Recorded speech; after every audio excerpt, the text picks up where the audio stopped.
terpancar ke seluruh dunia dan perkataan mereka sampai ke ujung bumi. Ia memasang kemah di langit untuk matahari, yang keluar bagaikan pengantin laki-laki, keluar dari kamarnya, giram bagaikan pahlawan yang hendak melakukan perjalanannya. Dari ujung langit ia terbit dan beredar sampai ke ujung yang lain. Tidak ada yang terlindung dari panasnya. Nah, itu artinya bahwa bumi itu datar. Kenapa? Karena tidak ada sisi bagian bumi yang terlindung dari matahari. Haleluya. Sama gue nggak yang mana itu ujung bumi? Yang co-host tolong di mute dong si Ferguson satu nih. Taruh di udah. Ketika matahari itu terbit, ketika matahari itu bersinar, maka tidak ada sedikit pun sisi bumi yang terhindar dari sinar matahari. Haleluya. Itu berarti bumi datar. Ingat sama gue nggak Bang? Haleluya. Kemudian Ferguson, ingat sama gue nggak Bang? Haleluya. Kemudian di dalam Daniel 4,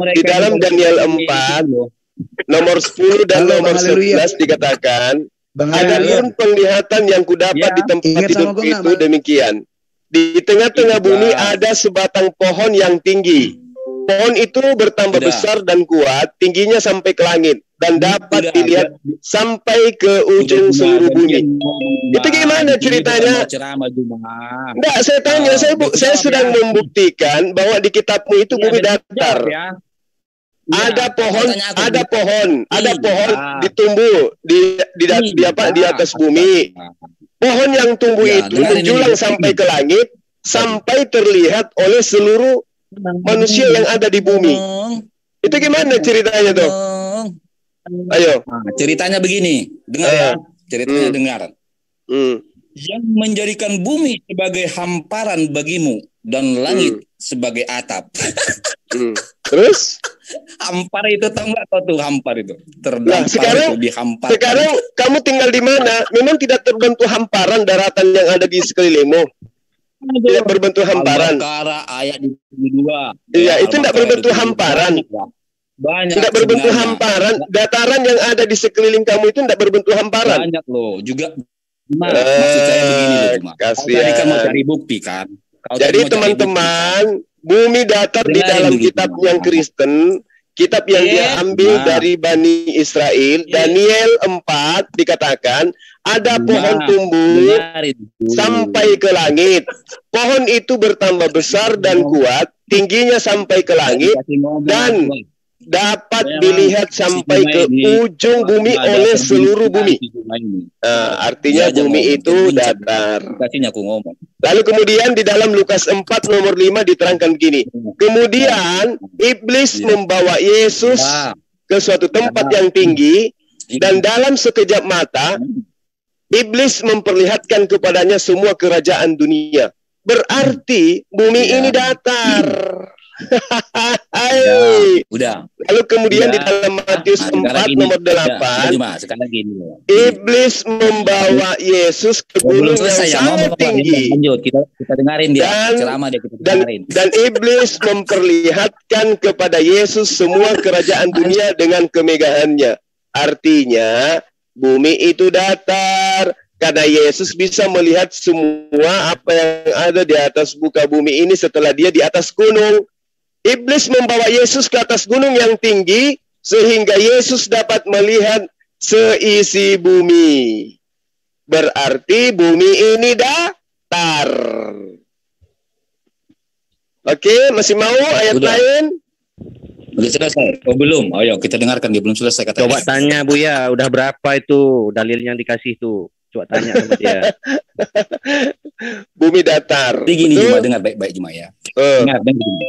Aku ini kan Juma, das bijaksana yang selalu membuat pilihan terguncang, oke? Ya, silakan. Kamu tadi kan bertanya soal bukti. Ketika bukti yang selalu anggap yang hal istimewa yaitu para ulama. Dia sudah berkata, tetapi kamu mengatakan itu ulama yang mana? Enggak. Saya berpegang teguh kepada Al-Quran. Alam tara anna Allah yulijul laila fin nahari wa yulijul nahara fil lail wa sakhkhara asy-syamsa wal qamara kullun yajri ila ajalin musamma wa anna Allah bima ta'maluna khabir. Bukti bumi itu bulat. Bukti bumi itu bulat ayat, bukan pendapatmu yang kamu katakan itu adalah pendapat ulama. Gak boleh. Mama, kau kasih dulu obat di rumah ini. Kayaknya dia itu berdusta namanya. Bumi itu bulat. Ada lagi dikatakan dalam Al-Quran. Khalaqas samawati wal arda bil haqq. Yukawwirul laila 'alan nahar wa yukawwirun nahara 'alal lail wa sakhkhara asy-syamsa wal qamar kullu yajri li ajalin musamma ala huwal azizul ghaffar. Bumi bulat. Ayo. Di mana? Yesus dibawa ke atas gunung sehingga Yesus melihat segala isi bumi. Berarti bumi datar. Benar nggak kawan-kawan? Betul. Hari ini kejang-kejang loh pas guru lagi ngaji ya kan. Panasan dia ini. Udah siap, Pak. Udah siap. Dibacain ayat Al-Quran ada tebakan itu. Allahu Akbar. Allahu Akbar. Aduh, lintar. Makanya jangan kau bilang kepanasan. Tapi nggak siap sama dalil. Jangan baca sama dalil Parkuson. Kalian yang kepanasan kalau ditunjukkan ayat Al-Quran. Muridku dengerin ya kan kau tadi bertanya. Cuma kita fokus ke awal. Ya kan kita fokus ke awal. Aku udah bilang loh. Tunjukkan dulu ayat satu aja, nggak banyak-banyak lah. Kalau ada Allah SWT berfirman, biar aku mualaf, biar aku poligami. Terus kamu bisa nggak nunjukkan di kitabmu setelah saya minta? Loh, kamu ini kok lari selalu? Enggak. Setelah saya menjawab, giliran kamu mampu nggak kau menunjukkan bahwa bukan sekarang begini, haleluya, halilintar. Giliran saya minta hal yang sama di dalam kitabmu, mampu nggak kamu tunjukkan? Percaya diri, begitu loh. Enggak, belum. Tunggu, sabar. Sebelum saya menjawab, saya minta samamu. Dengar, saya minta samamu. Setelah saya menjawab, bisa nggak kamu tunjukkan juga satu ayat di kitabmu, baik yang kitab kamu rampok dari Israel maupun kitab yang dibuat oleh Paulus in the Gang, bahwa Tuhan berfirman langsung, boleh nggak? Bisa nggak? Ketika saya tanya kebenaran dari ajarannya yang katanya sempurna, tapi dia nggak yakin, lah lari ke Alkitab. Kamu bukan lari ke Alkitab. Saya bilang saya akan menjawab. Saya akan jawab, Halilintar. Tapi setelah saya menjawab, mampu nggak kau menunjukkan satu ayat yang sama yang kau minta di Al-Quran? Mampu nggak? Oke, akan saya tunjukkan kalau kau mampu menunjukkan ayat. Oke, silakan. Oke, baik. Enak. Ya, dengarkan baik-baik ya. Dengarkan baik-baik. Dengarkan, tunjukkan ayatnya. Dengarkan dulu penjelasan saya. Oh, tidak. Dia mulai lagi ingkar janji kan? Ya kan saya suruh kamu mendengarkan. Oh tidak, aku nggak butuh mendengarkan, ayatnya tunjukkan juga. Lah, kalau saya tunjukkan kan kamu harus mendengarkan. Oh tidak, nanti saya paham kok. Tunjukkan aja ayatnya. Oke. Saya ambil dulu pengantar, baru saya tunjukkan ayatnya ya. Pakai pengantar lagi semua. Oh iya dong, kamu kan harus diajarin. Rekan-rekan dengarkan, rekan-rekan Muslim dengarkan. Jadi di dalam kitabnya Bani Israel, bilangan 12 nomor 6. Ya, dia bilang kalau teman-teman muslim baik yang ada di Zoom maupun di netizen dengarkan. Di dalam bilangan 12 pasal 6 dikatakan begini. Allah berfirman, dengarlah firmanku ini, jika di antara kamu ada seorang nabi, maka aku Allah menyatakan diri kepada nabi tersebut di dalam penglihatan nabi tersebut Dan aku Allah berbicara dengan Nabi itu melalui mimpi Nabi tersebut. Itu di dalam Bilangan 12 pasal 6. Jadi kalau ada kemudian orang bertanya, adakah Allah berfirman langsung kepada manusia, khususnya kepada Rasulullah Muhammad sallallahu alaihi wasallam? Kalau berfirman langsung disebut hadits qudsi. Ketika Rasulullah Muhammad sallallahu alaihi wasallam itu Isra Mi'raj, yang mana firmannya, ucapannya, percakapannya itu kita selalu lafalkan ketika kita sholat. Ya, inni wajjahantu wajhiya lillati fataras samawati wal ardh. Itu selalu kita ucapkan. Lalu kemudian Al-Quran menerangkan, Qul nazzalahu ruhul qudus min rabbika bil haqqa. Jadi sesungguhnya Al-Quran itu diwahyukan oleh Tuhanmu dengan kebenaran. Nah, selain itu Allah juga menerangkan, Qul man kana aduwwan li Jibril fa innahu nazzalahu ala qalbika biiznillah.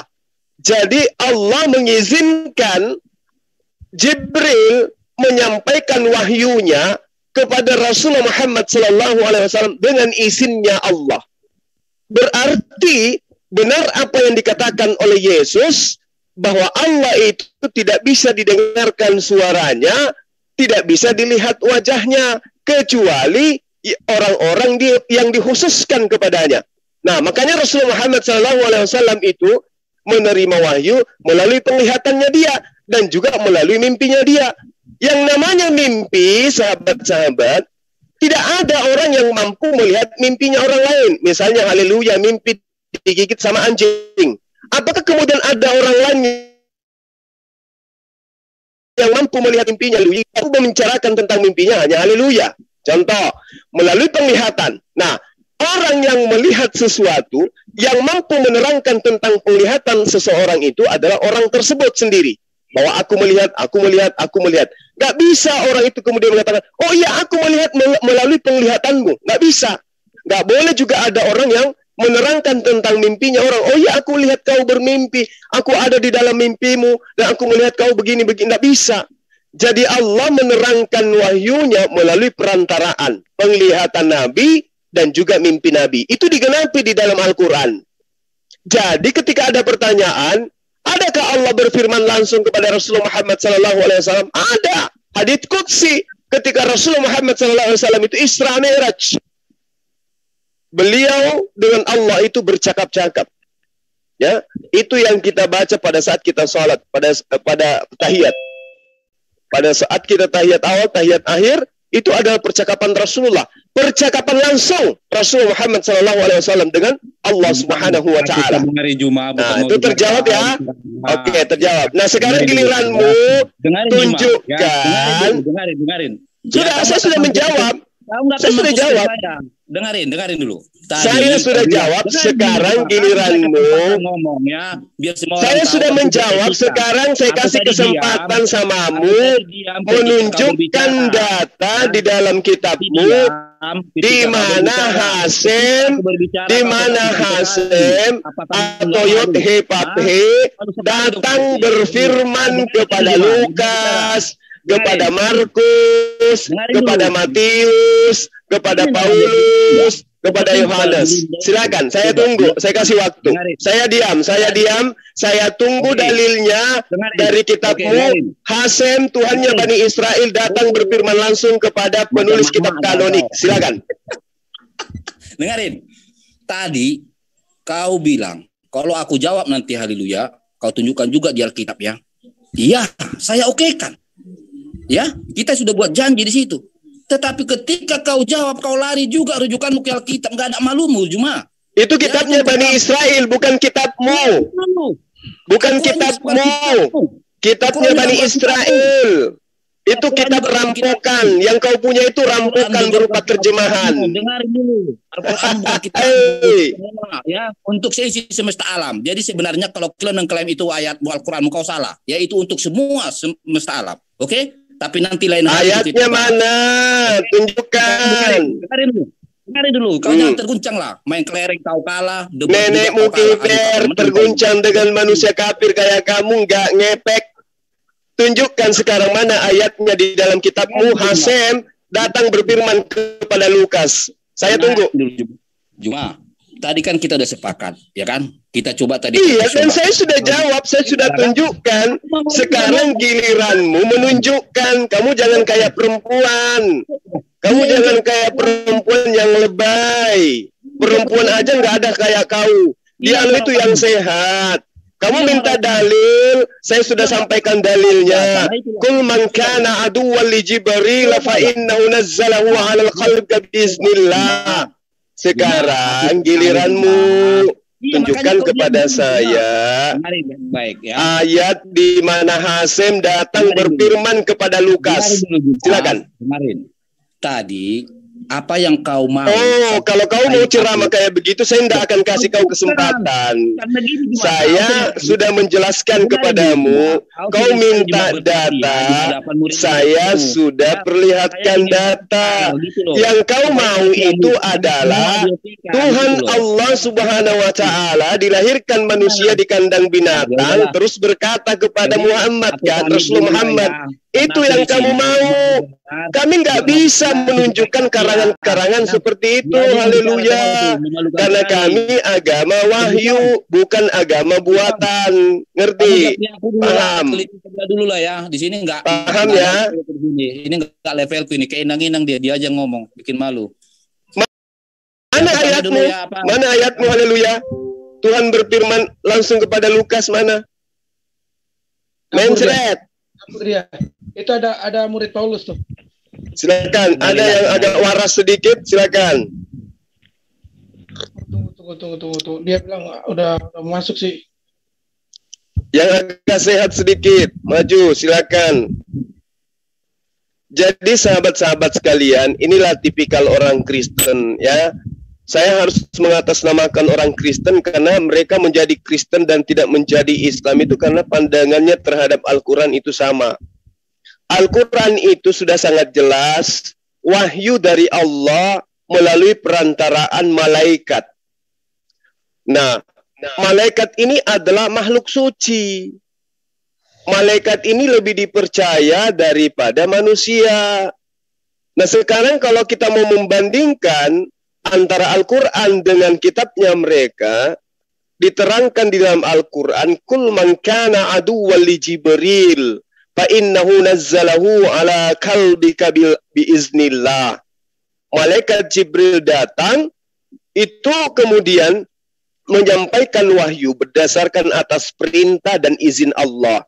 Itu juga diterangkan oleh Yesus di dalam Yohanes 16, pasal 7, pasal 8, pasal 9, pasal 10, pasal 11, sampai kepada nomor 15. Yang punya gospel silakan buka, plototin baik-baik. Tipikal Roh Kudus ketika dia datang, itu tidak berkata-kata dari dirinya sendiri, melainkan berkata atas izin Allah. Dia berkata sesuai dengan apa yang diperintahkan oleh Allah, berkesesuaian dengan Al-Baqarah ayat 97. Kul man kana aduwwan li Jibril. Penekanannya kemudian adalah biiznillah. Gimana bicara? Musaddiqan lima baina yadayhi wa hudan wa busyra lil mu'minin. Gitu ya. Jadi Al-Quran itu sistematis dari pencipta langit dan bumi, kemudian melalui malaikat, yaitu Roh Kudus, yang kemudian Roh Kudus ini dirampok oleh gereja, dianggap sebagai Tuhan, lalu berkata kepada penolong lain, yaitu Rasulullah Muhammad Sallallahu Alaihi Wasallam. Itu adalah struktur pewahyuan Al-Quran. Nah, sekarang kalau kita minta, kita kumpulkan semua penyembah-penyembah manusia ini, kita tanya bagaimana prosesnya Lukas menerima penulisan, dari mana sumber penulisan Lukas, dari mana sumber penulisan Paulus, maka kita tidak akan pernah mengetahui dari mana asal-usulnya selain dari apa? Hasil penyelidikan. Bang Suma, tahu dari mana kalau kitabnya Lukas itu hasil penyelidikan? Baca Lukas 1 nomor 1 sampai nomor 4. Lukas sendiri mengaku bahwa penulisannya itu berdasarkan atas penyelidikan. Jadi sahabat-sahabat yang ada di Zoom dan juga yang ada di live comment, silakan buka Bible Lukas 1 nomor 1 sampai nomor 4. Di situ Lukas mengaku bahwa tulisannya yang begitu tebal itu dia dapatkan bukan dari pewahyuan, bukan dari Jibril, bukan dari Roh Kudus, tapi dari hasil penyelidikan. Berarti Lukas ini sama dengan wartawan. Demikian. Aja nggak ada etikanya. Oh, masih ada ini. Oh, makhluk ini masih ada. Di mana di kitab Anda dituliskan Hasan datang berfirman kepada Lukas. Ayo. Oke, saya tunggu. Dengarin semua. Oke, mute dulu semua Tahta. Ayo, ini guru kau mau bicara. Udah muridku, kau nggak usah banyak bacot. Kau lawan guru dan usah kebaikan kita. Tadi pun udah aku bilang, kalau ada ahli apa si Jumas itu awas kejang-kejang. Kau nggak percaya kan? Udah kejang-kejang dia dari tadi. Dengar baik-baik. Kau tuh nggak ada ilmunya, makanya nggak dilateni. Dengarin dulu baik-baik lah. Ini sama aja nih. Tadi kan aku udah sepakat sama si Juma, ya toh. Haleluya. Kalau saya tunjukkan ayat Al-Quran bahwa Allah berfirman, kau tunjukkan juga dari kitabnya. Oke, saya katakan. Lah malah dia menjawabnya lari ke Alkitab dan ayat Al-Quran tidak ada kamu yang lari. Ya kan? Tidak ada ketunjukan sampai detik ini cuma. Kalau orang Kristen cuma simpel kok. Jangankan ayat ingin kau tunjukkan, ingin kau minta sama kami, ya. Jangankan ayat sebagai bukti bahwa Tuhan berfirman, bukti pun ada.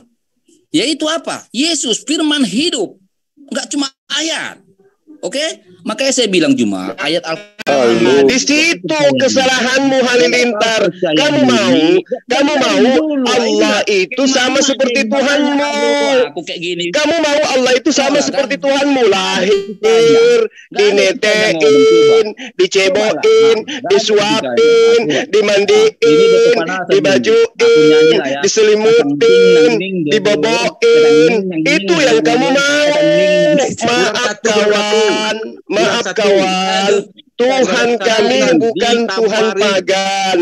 Kalau Tuhanmu memang, saya salut Tuhanmu itu nusul ke bumi, lalu kemudian dilahirkan manusia.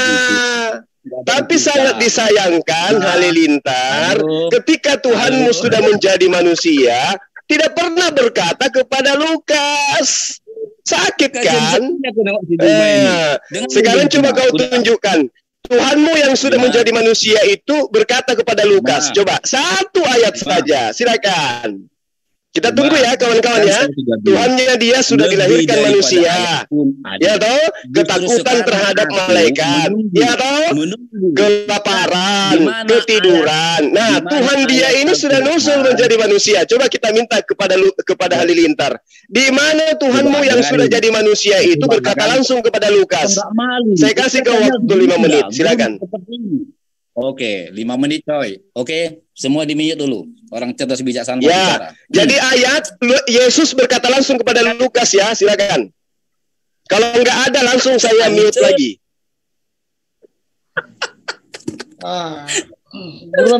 Buruan muridku yang murtad jawab tuh pertanyaan. Juma, aku tadi itu kan mau profesional sama kalian. Cuma karena kalian itu nggak ada ilmu. Oke, nggak ada ya. Oke. Jadi kawan-kawan, Tuhannya Halilintar ini sudah capek-capek dilahirkan menjadi manusia, ditetein sama seorang perempuan bernama Maria. Tapi ternyata dia tidak pernah juga berkata kepada Lukas. Jadi buat apa? Kan kasihan. Ini nangis rasanya. Gitu loh, nggak ada gitu. Katanya kau guru apaan? Iya, tapi saya nggak bisa dibodoh-bodohi sama orang bodoh kayak kau. Orang bodoh itu begitu. Kalau kamu tidak bodoh, ketika saya tanya Halilintar, kalau sahabat saya ini tidak bodoh, ketika ditanya, tunjukkan di mana Yesus berkata kepada Lukas, kau tinggal tunjukkan. Tapi apa yang kau lakukan? Kau ada tunjukkan? Gue sendiri. Ada. Justru kau sendiri. Ada kau tunjukkan. Mana ayat Al-Quran kau tunjukkan Allah berfirman? Gak ada. Saya kan sudah bilang Tuhanku tidak menjelma menjadi manusia. Tuhanmu menjelma jadi manusia. Saatnya kau tunjukkan Tuhanmu yang menjelma manusia itu berkata langsung kepada Lukas. Ada enggak? Bukan, ada enggak? Ayat Al-Quranmu mana? Buruan, kami tunggu. Tuhanku bukan manusia yang harus berkata langsung kepada manusia, tapi Tuhanmu sudah manusia. Mana buktinya sebagai manusia dia berkata kepada Lukas? Tunjukkan. Aku tanya ayat kau. Nangis. Nangis sampean. Nangis. Nangis kau kan? Nggak bisa. Karena Allah berfirman sampai kau merepet ke inang-inang. Tuhanku bukan manusia sehingga kau menuntut dia berkata langsung kepada baginda Rasul Muhammad Sallallahu Alaihi Wasallam. Ngerti kau? Nah sekarang saya minta Tuhanmu yang sudah dinetein itu, yang sudah diboboin sama emaknya, berkata langsung kepada Lukas, kapan? Di mana? Makan coba ikutin cara dia seperti mama dulu. Ayo kita seperti mama yuk. Ya, nah ini kita sudah jadi mama gara-gara kamu. Kamu minta Allah pencipta langit dan bumi yang tidak mungkin nusul ke atas muka bumi ini berkata langsung kepada baginda Rasulullah Muhammad SAW. Itu yang kamu minta. Kenapa kau minta itu Halilintar? Karena kamu ingin mencontohkan Tuhanmu yang sudah datang kepada bumi ini dan menjelma menjadi manusia. Karena Tuhan konon katanya berfirman, bersabda kepada orang-orang di zamannya. Tapi ketika saya minta, mana buktinya? Yesus berkata kepada Lukas, apa yang kau tunjukkan? Mana ayatnya? Yesus berkata kepada Lukas, "Deemu para katuak." Tidak ada yang bisa kau tunjukkan. Kan kasihan kalau udah kayak begitu. Kalau Tuhan saja Halilintar, dia berfirman melalui perantaraan malaikat. Sebagaimana yang diterangkan di dalam Kisah Para Rasul 7, bahwa Musa menerima firman melalui perantaraan malaikat. Musa menerima firman itu melalui perantaraan malaikat. Nah sekarang Lukas menerima firman melalui perantaraan siapa? Ayo. Ayo. Mampus kau, haleluya. Udah nangis itu bang, kasihan bang. Di dalam kitabmu Lukas diterangkan loh. Bagaimana Musa menerima firman melalui perantaraan para malaikat. Di dalam Kisah Para Rasul 7 nomor 38-39, Musa menerima firman melalui perantaraan malaikat. Coba apa Al-Quran Al-Baqarah ayat 97, An-Nahl ayat 102, Rasulullah Muhammad SAW menerima firman melalui perantaraan malaikat. Musa, Kisah Para Rasul 7 nomor 38-39 menerima firman melalui perantaraan malaikat. Lukas menerima firman dari mana? Tuyul. Jawab. Kau pakai otak. Kau lawan saya, gurumu aja masih nangis-nangis. Datang kau lawan saya. Saya kitabmu itu, saya lebih hafal kitabmu daripada jumlah anak ayam saya. Ngerti? Tata cara diskusi. Kalau kau bicara gitu, aku juga bicara nggak ada gunanya. Kau takia, habis suaramu. Saya tanya, ini supaya kamu sadar gitu loh. Betapa naifnya nasibmu. Diminta Yesus sudah jadi manusia. Sudah jadi manusia Yesus itu. Tuhan kau sudah nusul di muka bumi. Tapi kapan dia pernah berkata langsung kepada Lukas? Kapan? Kapan? Nah, kau tidak bisa baca Al-Quranmu. Kau tidak tahu muridmu sebenarnya. Tuyul itu betul-betul tahayul. Tuyul ditanya apa cuma bisa celoteh. Kalau kau tanya saya, mana buktinya Allah berfirman kepada Rasulullah Muhammad Sallallahu Alaihi Wasallam? Apa yang aku jawab? Saya katakan Allah tidak berfirman langsung kepada Rasulullah Muhammad Sallallahu Alaihi Wasallam berkaitan dengan Al-Quran. Tetapi Allah berfirman melalui perantaraan malaikat Jibril. Dan itu sudah saya bacakan dalilnya. An-Nahl ayat 102, Al-Baqarah ayat 97. Selesai. Anda mau terima alhamdulillah, tidak terima astagfirullah. Nah giliran kamu menjawab. Tuhanmu sudah nuzul menjadi manusia. Sudah dia inkarnasi, dia menjadi makhluk lemah. Ketika dia menjadi makhluk lemah, Tentu kalau dia Tuhan dan karangan Lukas itu betul firman Tuhan, tentu Yesus berkata langsung kepada Lukas. Tapi faktanya ente tidak tenaki kodong. Jadi gimana ceritanya? Kebenaran apa yang ingin kau jajakan di sini? Haliluntar. Kita minta satu. Haleluya. Coba Juma, kalau kau tunjukkan satu, aku nanti tunjukkan 10 sama kau. Dan saya sudah bilang samamu, Tuhanku bukan manusia. Jadi dia, ketika dia ingin menyampaikan wahyu, dia tidak perlu ke bumi. Dia melalui utusannya. Malaikat Jibril namanya. Istilah yang kau bilang tidak ada, itu namanya kau standar ganda, takia namanya, gitu loh. Gimana ceritanya? Kalau Allah berkata langsung kepada Rasul Muhammad SAW, Rasulullah yang diangkat ke kehadirat Allah, bukan Allah yang nuzul, tapi Rasulullah yang diangkat ke langit. Lalu apa percakapan mereka? Tahiyatul mubarakatus salawatut thayyibatu lillah. Katakan percakapan mereka. Percakapan antara Allah dengan Rasulullah. Assalamu alayka ayuhan nabiyyu wa rahmatullahi wa barakatuh. Assalamu alayna wa ala ibadillahi salihin. Itu percakapan Allah dengan Rasulullah. Tapi kalau kau minta Allah datang unyu-unyu, lahir di kandang binatang, kemudian dinetein, sensus penduduk, kemudian dia jadi remaja, kemudian dewasa, diurut-urut sama wanita bernama Maria. Itu nggak ada Tuhan kami kayak begitu, tuyul. Nggak ada. Nah sekarang Tuhanmu kayak begitu, kayak Krishna dia, kayak Horus, kayak Atis Tuhan kau itu, kayak Hercules. Nah sekarang kitabmu bernama Kitab Lukas. Tolong kau tunjukkan Tuhanmu yang berupa manusia itu berfirman kepada Lukas. Ada enggak? Si Juma ini masih lalu. Kalau enggak ada, udah kau nangis aja sana. Mau tisu enggak? Dia mau nutupin supaya dia enggak bisa tunjukkan ayat. Dia kira kita gimana saya mau tunjukkan ayat? Sementara di kitabku tidak ada dikatakan Allah berfirman kepada Rasulullah Muhammad SAW.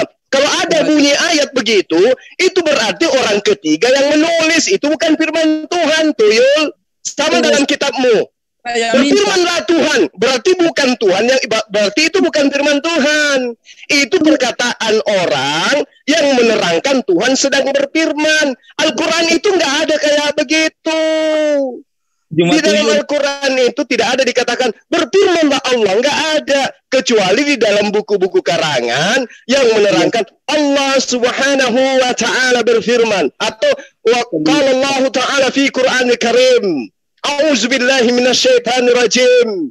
Bismillahirrahmanirrahim. Wa iz qala rabbuka lil malaikati inni ja'ilun fil ardi khalifah. Itu adalah perkataan orang yang menerangkan tentang firman Tuhan. Sama seperti di kitabmu. Berfirmanlah Tuhan, wahai Musa, datanglah kepada mereka. Katakan kalau mereka bertanya siapa yang mengutusmu, katakan eser ehye. Itu juga bukan firman Tuhan. Itu adalah catatan orang yang menerangkan tentang firman Tuhan. Jadi kitabmu itu nggak ada firman Tuhannya. Nggak ada. Karangan orang, tulisan orang yang menerangkan tentang firman Tuhan. Iya, tapi kalau firman langsung itu nggak ada. Saya tahu kau itu nggak mampu menghadapin saya, ya kan? Kalau kau memang lagi. Udah. Sebelum saya nyanyikan sebuah lagu buatmu, saya kasih kesempatan samamu 5 menit untuk bicara. Silakan. Boleh tanya nggak bang? Bang, sebentar bang. Boleh tanya bang? Mau tanya sama si Haleluya bang? Silakan. Boleh. Tapi kalau nangis saya nggak tanggung jawab ya. Haleluya. Saya ini pertanyaan dasar ini, Haleluya.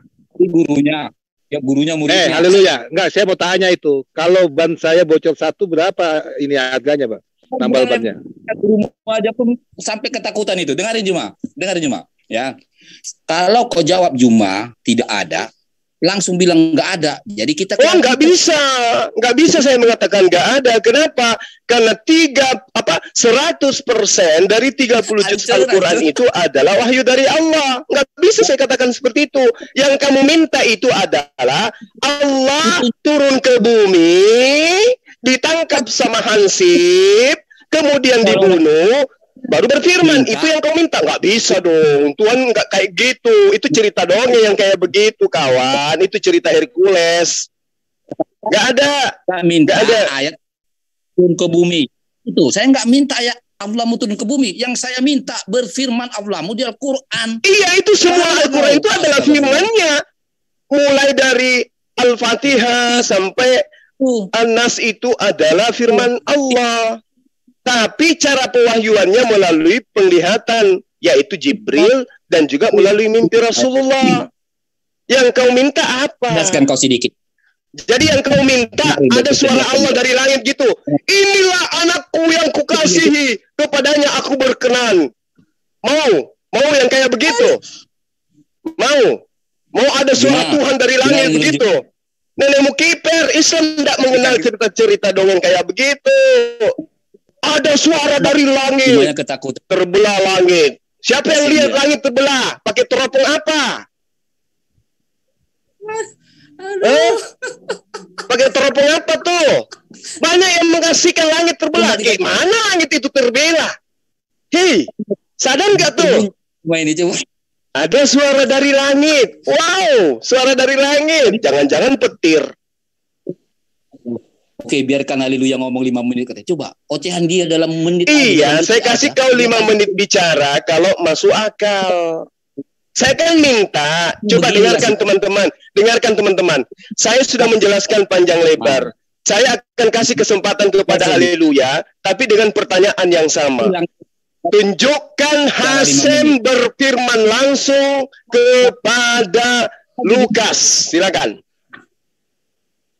Oke, dengarin. Mute semua. Orang cerdas bijaksana mau bicara. Tanpa tadi. Nah, ini lagi muridnya nih. Makanya kalau begitu gurunya, muridnya pun begitu. Gak beres. Petan tuyul. Dengar baik-baik. Cuma, kalau memang kau tadi minta ayat sama saya, 10 akan saya tunjukkan. Andaikan kau mampu tunjukkan 1 yang saya minta tadi. Tetapi kalau memang tidak ada, akuin tidak ada. Jangan standar ganda. Baru kita ke Alkitab kalau kau mau kuajarin masalah Alkitab. Gitu loh. Ya. Dan yang kedua Juma, kau tadi sepertinya kau sangat apa ya? Sangat meremehkan tentang Yesus ya. Kau udah pernah baca tidak Al-Zukhruf ayat 61 dan Luqman ayat 34? Kau baca dulu itu biar kau sadar gitu loh, ya. Jangan sampai kau tampari pakai ayatmu gitu. Dari dulu gitu. Teman-teman saya tadi minta apa ya? Kok hari ini manusia ini apa ini yang ngomong apa ya? Baik, jawab aja langsung lah pertanyaan itu, jawab langsung, jangan kemana-mana lah. Ini banyak cakap pula tuyul. Saya minta apa ya tadi ya? Perasaan saya minta Hasem berfirman langsung kepada Lukas. Orang ini jawab apa ya? Saya nggak dengar kok. Dia ngomong, dia bicara gitu. Kita tadi minta kan? Harusnya muridnya ini kalau manusia cerdas dia tuh harus bilang sama gurunya, tunjukkanlah guru Juma ayat yang diminta Abang Halil. Iya, tunjukkanlah guru, silakan. Karena ini muridnya sama seperti gurunya. Iya guru, silakan tunjukkan Hasem berfirman langsung kepada Lukas, silakan. Habis yang nanya orang bego, gurunya silintar. Saya males. Orang tadi aja kau bilang kok si Juma bego, dia apa di Japri? Kau ini nggak usah gitu. Lo ngarang aja lo, kesurupan lo ya, kalah lo ya. Jadi teman-teman, kita nggak bisa menunggu ayat Hasem berfirman langsung kepada Lukas ya, nggak ada ya? Nggak bisa, nggak ada. Jadi kitabnya boleh dibuang. Saya dengan besar suara. Kasihan. Nangis, mempermalukan diri sendiri. Tapi mana tahu Hasem pernah berfirman kepada Markus? Coba kita tanya, ada nggak? Kalau Lukas kan nggak ada, Markus ada nggak? Tunjukkan. Ayatnya tak bisa dikatakan. Markus ada nggak? Dia lari ke Alkitab berputar-putar. Lah nggak nyambung dong. Lah kan tadi saya sudah bahas Al-Quran. Sekarang giliranmu. Ayo dong. Mana saya ayatnya? juga bertanya samamu, mana ayatnya Hasim berfirman kepada Markus? Ayo. Ribetnya Juma, kalau Mana jawabanmu? Mana jawabanmu? Tuhanmu sudah datang 33 tahun mengembara di tanah Yudea. Kapan dia bertemu dengan Markus? jangan Kenapa setebal itu tulisannya Markus? Dari mana itu tulisannya Markus? Dari mimpi. Di mana dia ngambil catatan-catatan Markus? Haleluya. Ternyata Tuhanmu yang ada di sana tidak pernah bertemu. Jadi dari mana Markus ambil karangan? Ayo. Haleluya, udah ngompol itu, Bang. Haleluya, udah ngompol dia. Markus menulis begitu tebal, nggak pernah bertemu dengan Yesus. Jadi catatan Markus itu dapat dari mana? Ayo. 5 menit saya kasih. Ayo, ngarang bebas aja, nggak apa-apa. Belum kebenaran Roh Kudus itu. Dengarin dulu. Kalian kok kenapa nangis-nangis kalau di hadapan saya? Kejang-kejang dia. Kecil di celana itu. Oh, Markus nggak ada. Oke. Lukas nggak ada. Oke. Bagaimana kalau Yohanes? Tunjukkan di mana di mana Yesus berfirman langsung kepada Yohanes. Ayo. Tunjukkan. Tunjukkan ayatnya. Ayo buruan. Saya tunggu. Dari tadi kita tunggu loh.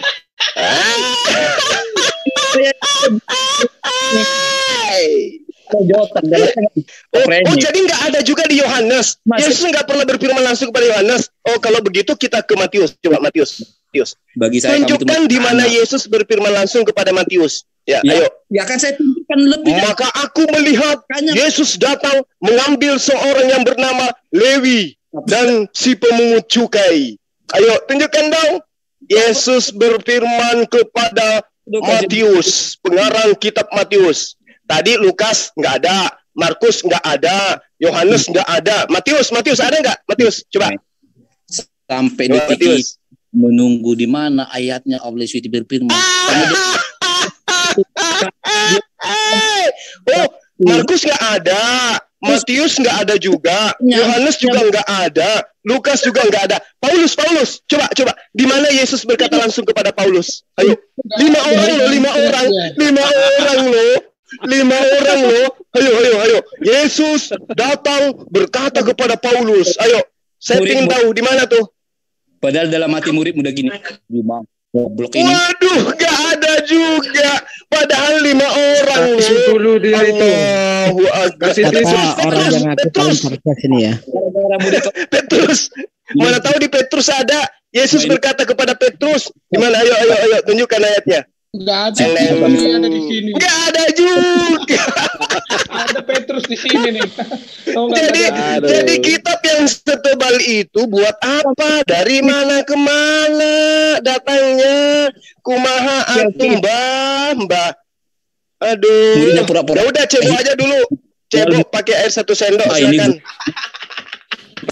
Nah, ini kurang ajar ini. Masa ternyata ini ya yang aku punya paling cerdas kemarin malam ya. Iya, memang dia ini aduh. Jadi sahabat-sahabat netizen, sahabat Kristen yang ada di luar sana yang masih awam, ini Anda bisa buktikan ternyata Yesus tidak pernah berkata langsung kepada Lukas, Markus, Matius, Yohanes, Petrus dan juga Paulus. Jadi pertanyaan besarnya adalah dari mana mereka mendapatkan karya tulis setebal itu? Tanya Halilintar. Coba memframing saya nggak mampu itu framingmu bro. Ya nangis ya. Aduh, baru tahu buat Lintar. Kamu tuh nangis. Kasih tisu dulu. Bukan nangis lagi bang, udah ngompol bang. Bikin malu ini guru Lintar kalau takutnya nanti malam dia mimpi buruk. Kasian kali, padahal kau Juma. Murid kau hanya menjaga nama kau. Kalau nggak sebenarnya udah mau dimaki-maki kau. Udah, kemarin kau fitnah, sekarang kau nggak bisa nunjuk, kan cuma tertawa, menutupi malu saja. Kita itu sering surat sama. Kalau kembali lagi ke dalam yang namanya bumi datar, itu sudah aku berikan link chat. Malum dia seorang. Baru sarapan pagi. Di sini kan ada yang berilmu. Ya di sini kan ada yang berilmu tuh, kelihatan bendingan dikit lah. Pak Yohanes, ada murid Paulus. Kalau Lintar mah murid saya itu, murid saya yang paling bego, murtad lagi. Ya, coba teman-teman Kristen yang lain bantu si Haleluya. Pernah tidak Yesus itu berkata langsung kepada Lukas? Jawab. Si Juma ini nggak sanggup. Ada nggak Muslim yang lain? Kalau nggak ada, biar aku mau makan bipang dulu lah. Ada nggak selain Juma ini? Karena Juma nggak. Makanya haleluya, haleluya, kau nggak dianggap kawan, ilmumu nggak ada, sangat disayangkan. Si Jion Tapi ini kalau giliran menghujat, kamu juara satu lah. Saya salut kalau hujat, kamu hebat. Ambil alih dulu ya tugasnya si Juma. Saya tadi minta Pak ayat Al-Quran 1 saja. Allah SWT berfirman di Al-Quran. Silakan Pak. Juma nggak sanggup lah. Udah Juma rehat dulu. Ayo Pak Jion. Saya sudah tunjukkan bahwa Al-Quran itu semuanya adalah firman Allah. Aja lah kamu itu. Udahlah. Udah saya sudah tunjukkan. Padahal tadi masalahnya kau minta. Masalahnya kau minta Allah nuzul ke bumi. Itu. Saya nggak minta itu loh. Yang kau tambah-tambah. Terus maunya kayak mana? Maunya kayak mana? Allah itu berfirman kepada Rasulullah itu kayak mana? Suaranya dari langit gitu. Tapi dari tadi kan nggak tahu kan, tapi kamu ngoceh-ngoceh. Maunya kamu itu Allah berfirman kepada Rasulullah Muhammad SAW itu kayak mana modelnya? Kalau menghadapi bawa enggak, saya tanya samamu. Allah itu ya berfirman kepada Rasul Muhammad SAW agar dianggap berfirman langsung. Metodenya kayak mana? Maunya kamu kayak mana? Sekarang gini loh Juma. Padahal tadi permintaanmu udah kuladenin. Astagfirullahalazim. Oh, rupanya congean Halilintar kupingnya. Dengar, diam dulu kau. Apa sama kau lagi, Bu? Emosi nih ya.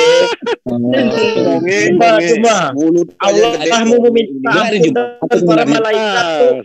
Satu lagi seger-seger. Seger-seger temennya. Sama aja nih. Anda 11-11. Jawab pertanyaanku Juma. Udah. Juma. Tar, segar-segar. Jelas ini kikik aja nih. Saya tanya ke haleluya.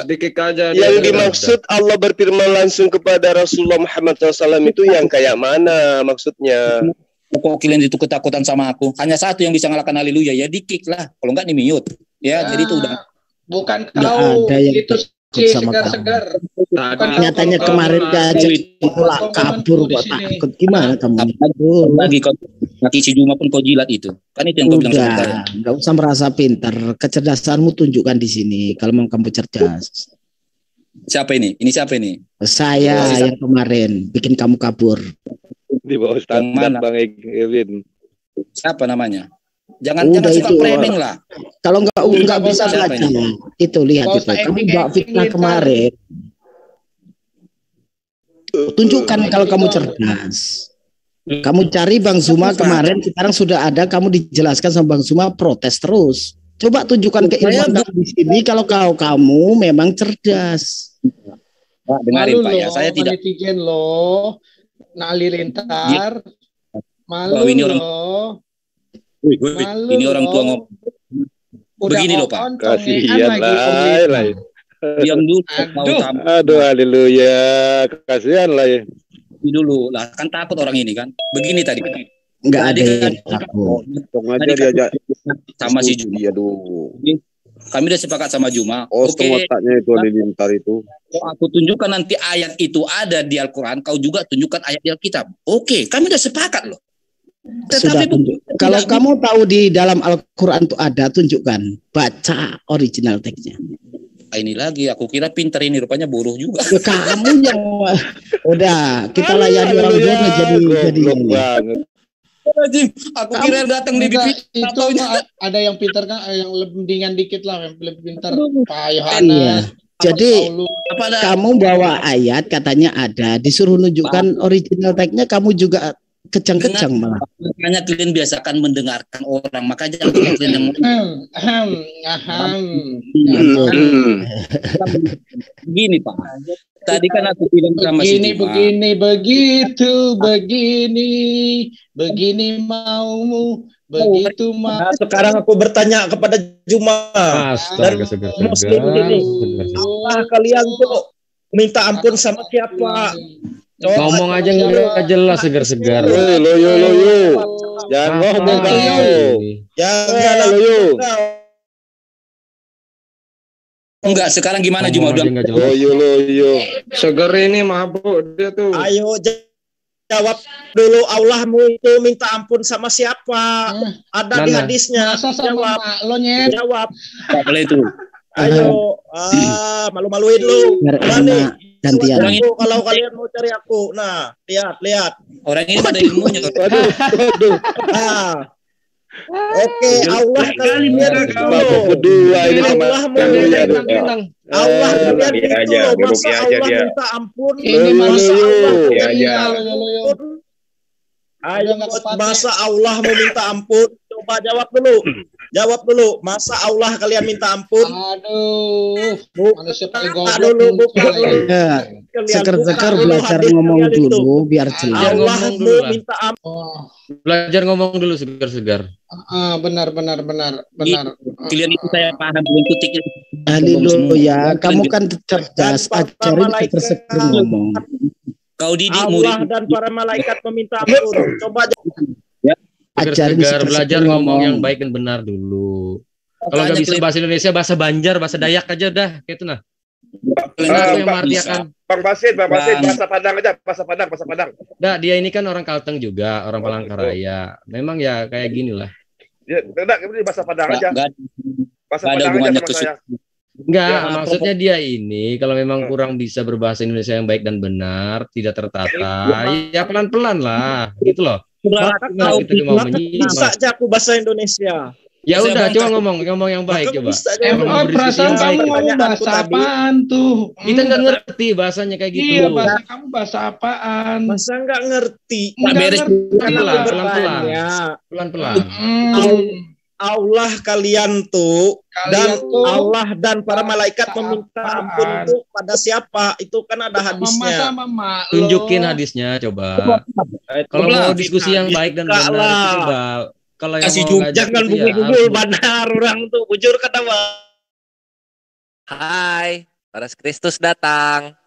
Kenapa seger-seger?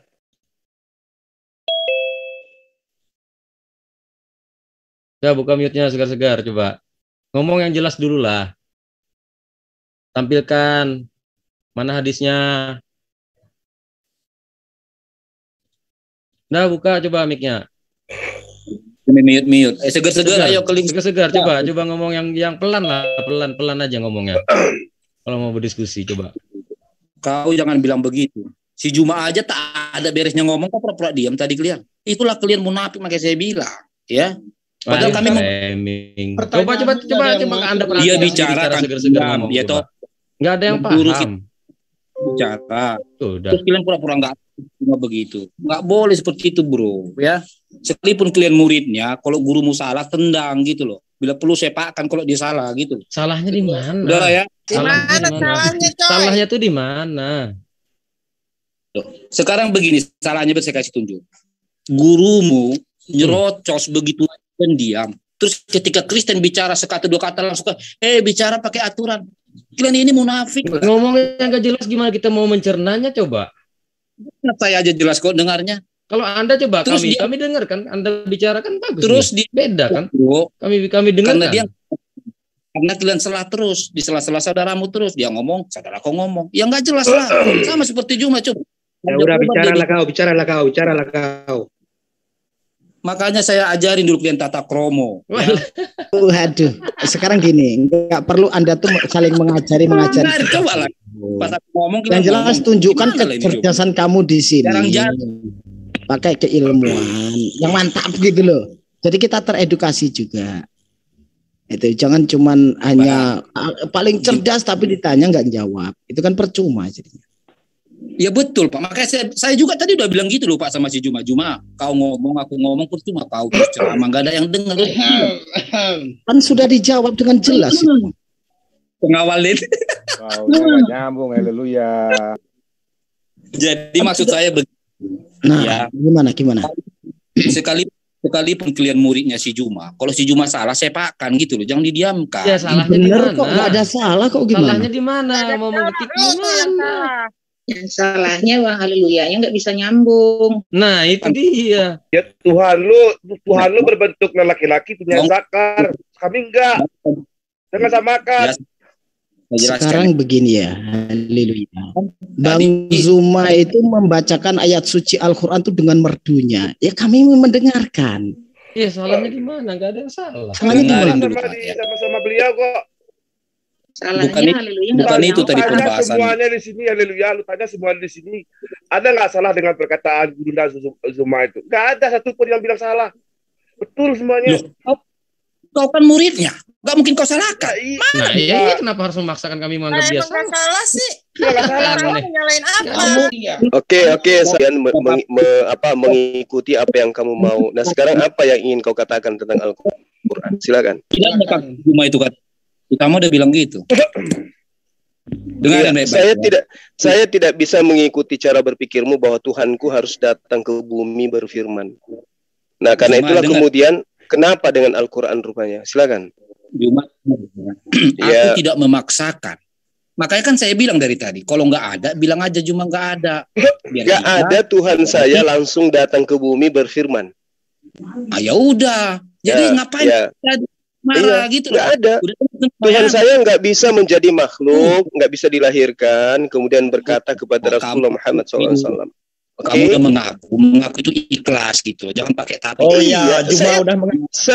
Saya kan udah dari awal saya katakan samamu, ya kan? Tuhan saya bukan makhluk, sehingga dia masuk kepada dimensi makhluk. Tuhan saya bukan makhluk. Yang masuk ke dimensi makhluk itu setan, iblis, malaikat. Itu yang masuk ke dalam dimensi makhluk, yang fana, yang biologis, itu malaikat atau jin atau setan. Tapi Tuhan sang Khalik itu nggak bisa dia masuk menjadi makhluk, nggak bisa. Dia dibatasi oleh ketuhanannya. Jadi kalau ada makhluk dianggap Tuhan, itu Tuhan-Tuhanan. Jadi saya nggak bisa mengikuti maumu, kawan. Sekarang ketika saya tidak bisa mengikuti maumu, apa yang hendak kau katakan terhadap Al-Quran? Silakan. Oke. Saya ulangin lagi cuma saya tidak ada meminta seperti yang saya mau. Makanya dari awal kan saya bilang percuma kau juga. Kamu tidak ada meminta seperti apa yang kamu maksudnya gimana itu? Kan udahlah, malas aku main kelereng, kau kalah. Kamu tidak ada meminta sesuai yang kamu mau. Jadi kau minta sesuai dengan maunya siapa?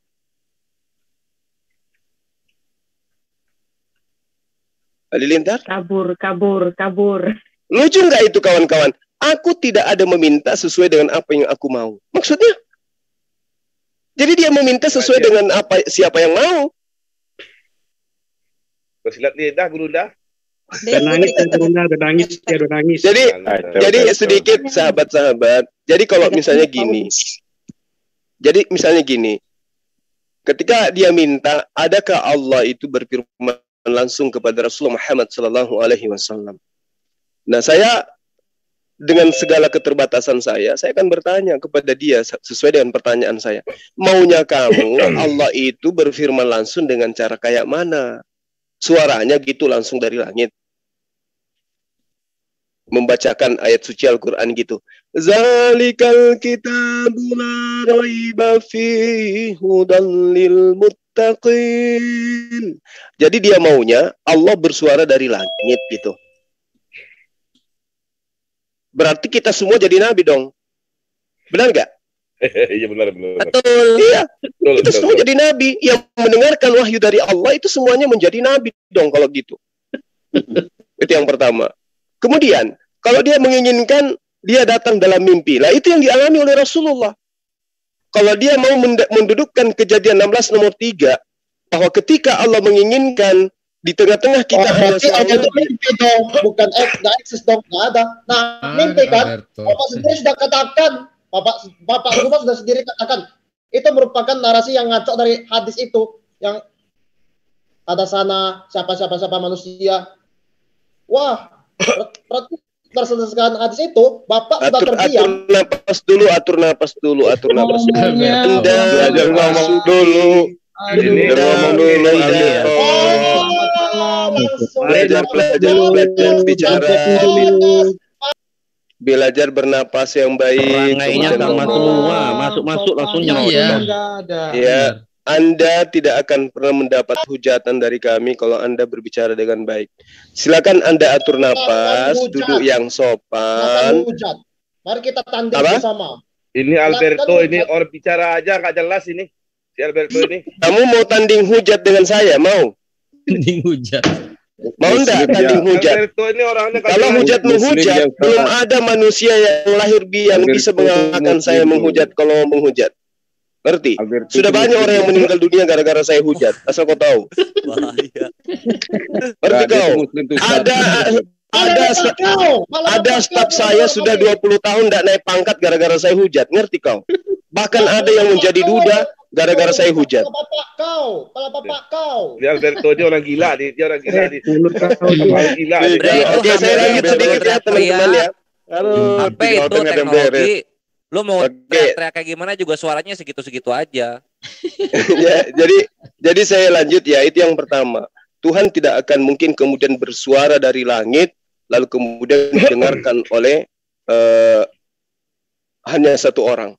Nah, Allah menyatakan diri. Seperti misalnya saya sekarang. Untuk membuktikan saya ada, antum semua mendengarkan suara saya. Itu bukti bahwa saya menyatakan diri. Meskipun saya tidak muncul di hadapan antum semua, tapi suara saya Anda dengarkan melalui alat. Begitulah Allah. Melalui alat, Allah menyampaikan suaranya. Apa itu? Malaikat Jibril. Itulah alat yang Allah gunakan untuk kemudian menyampaikan keinginannya, ketetapannya agar diberlakukan kepada manusia.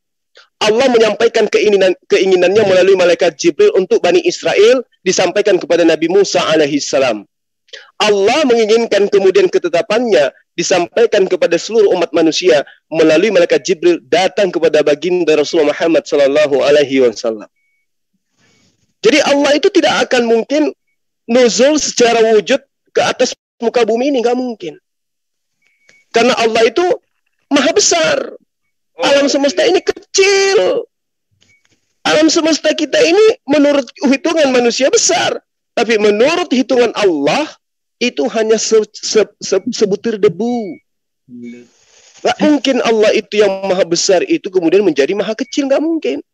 Jadi salah satu teknik yang digunakan oleh Allah dalam pewahyuan adalah mengutus malaikat.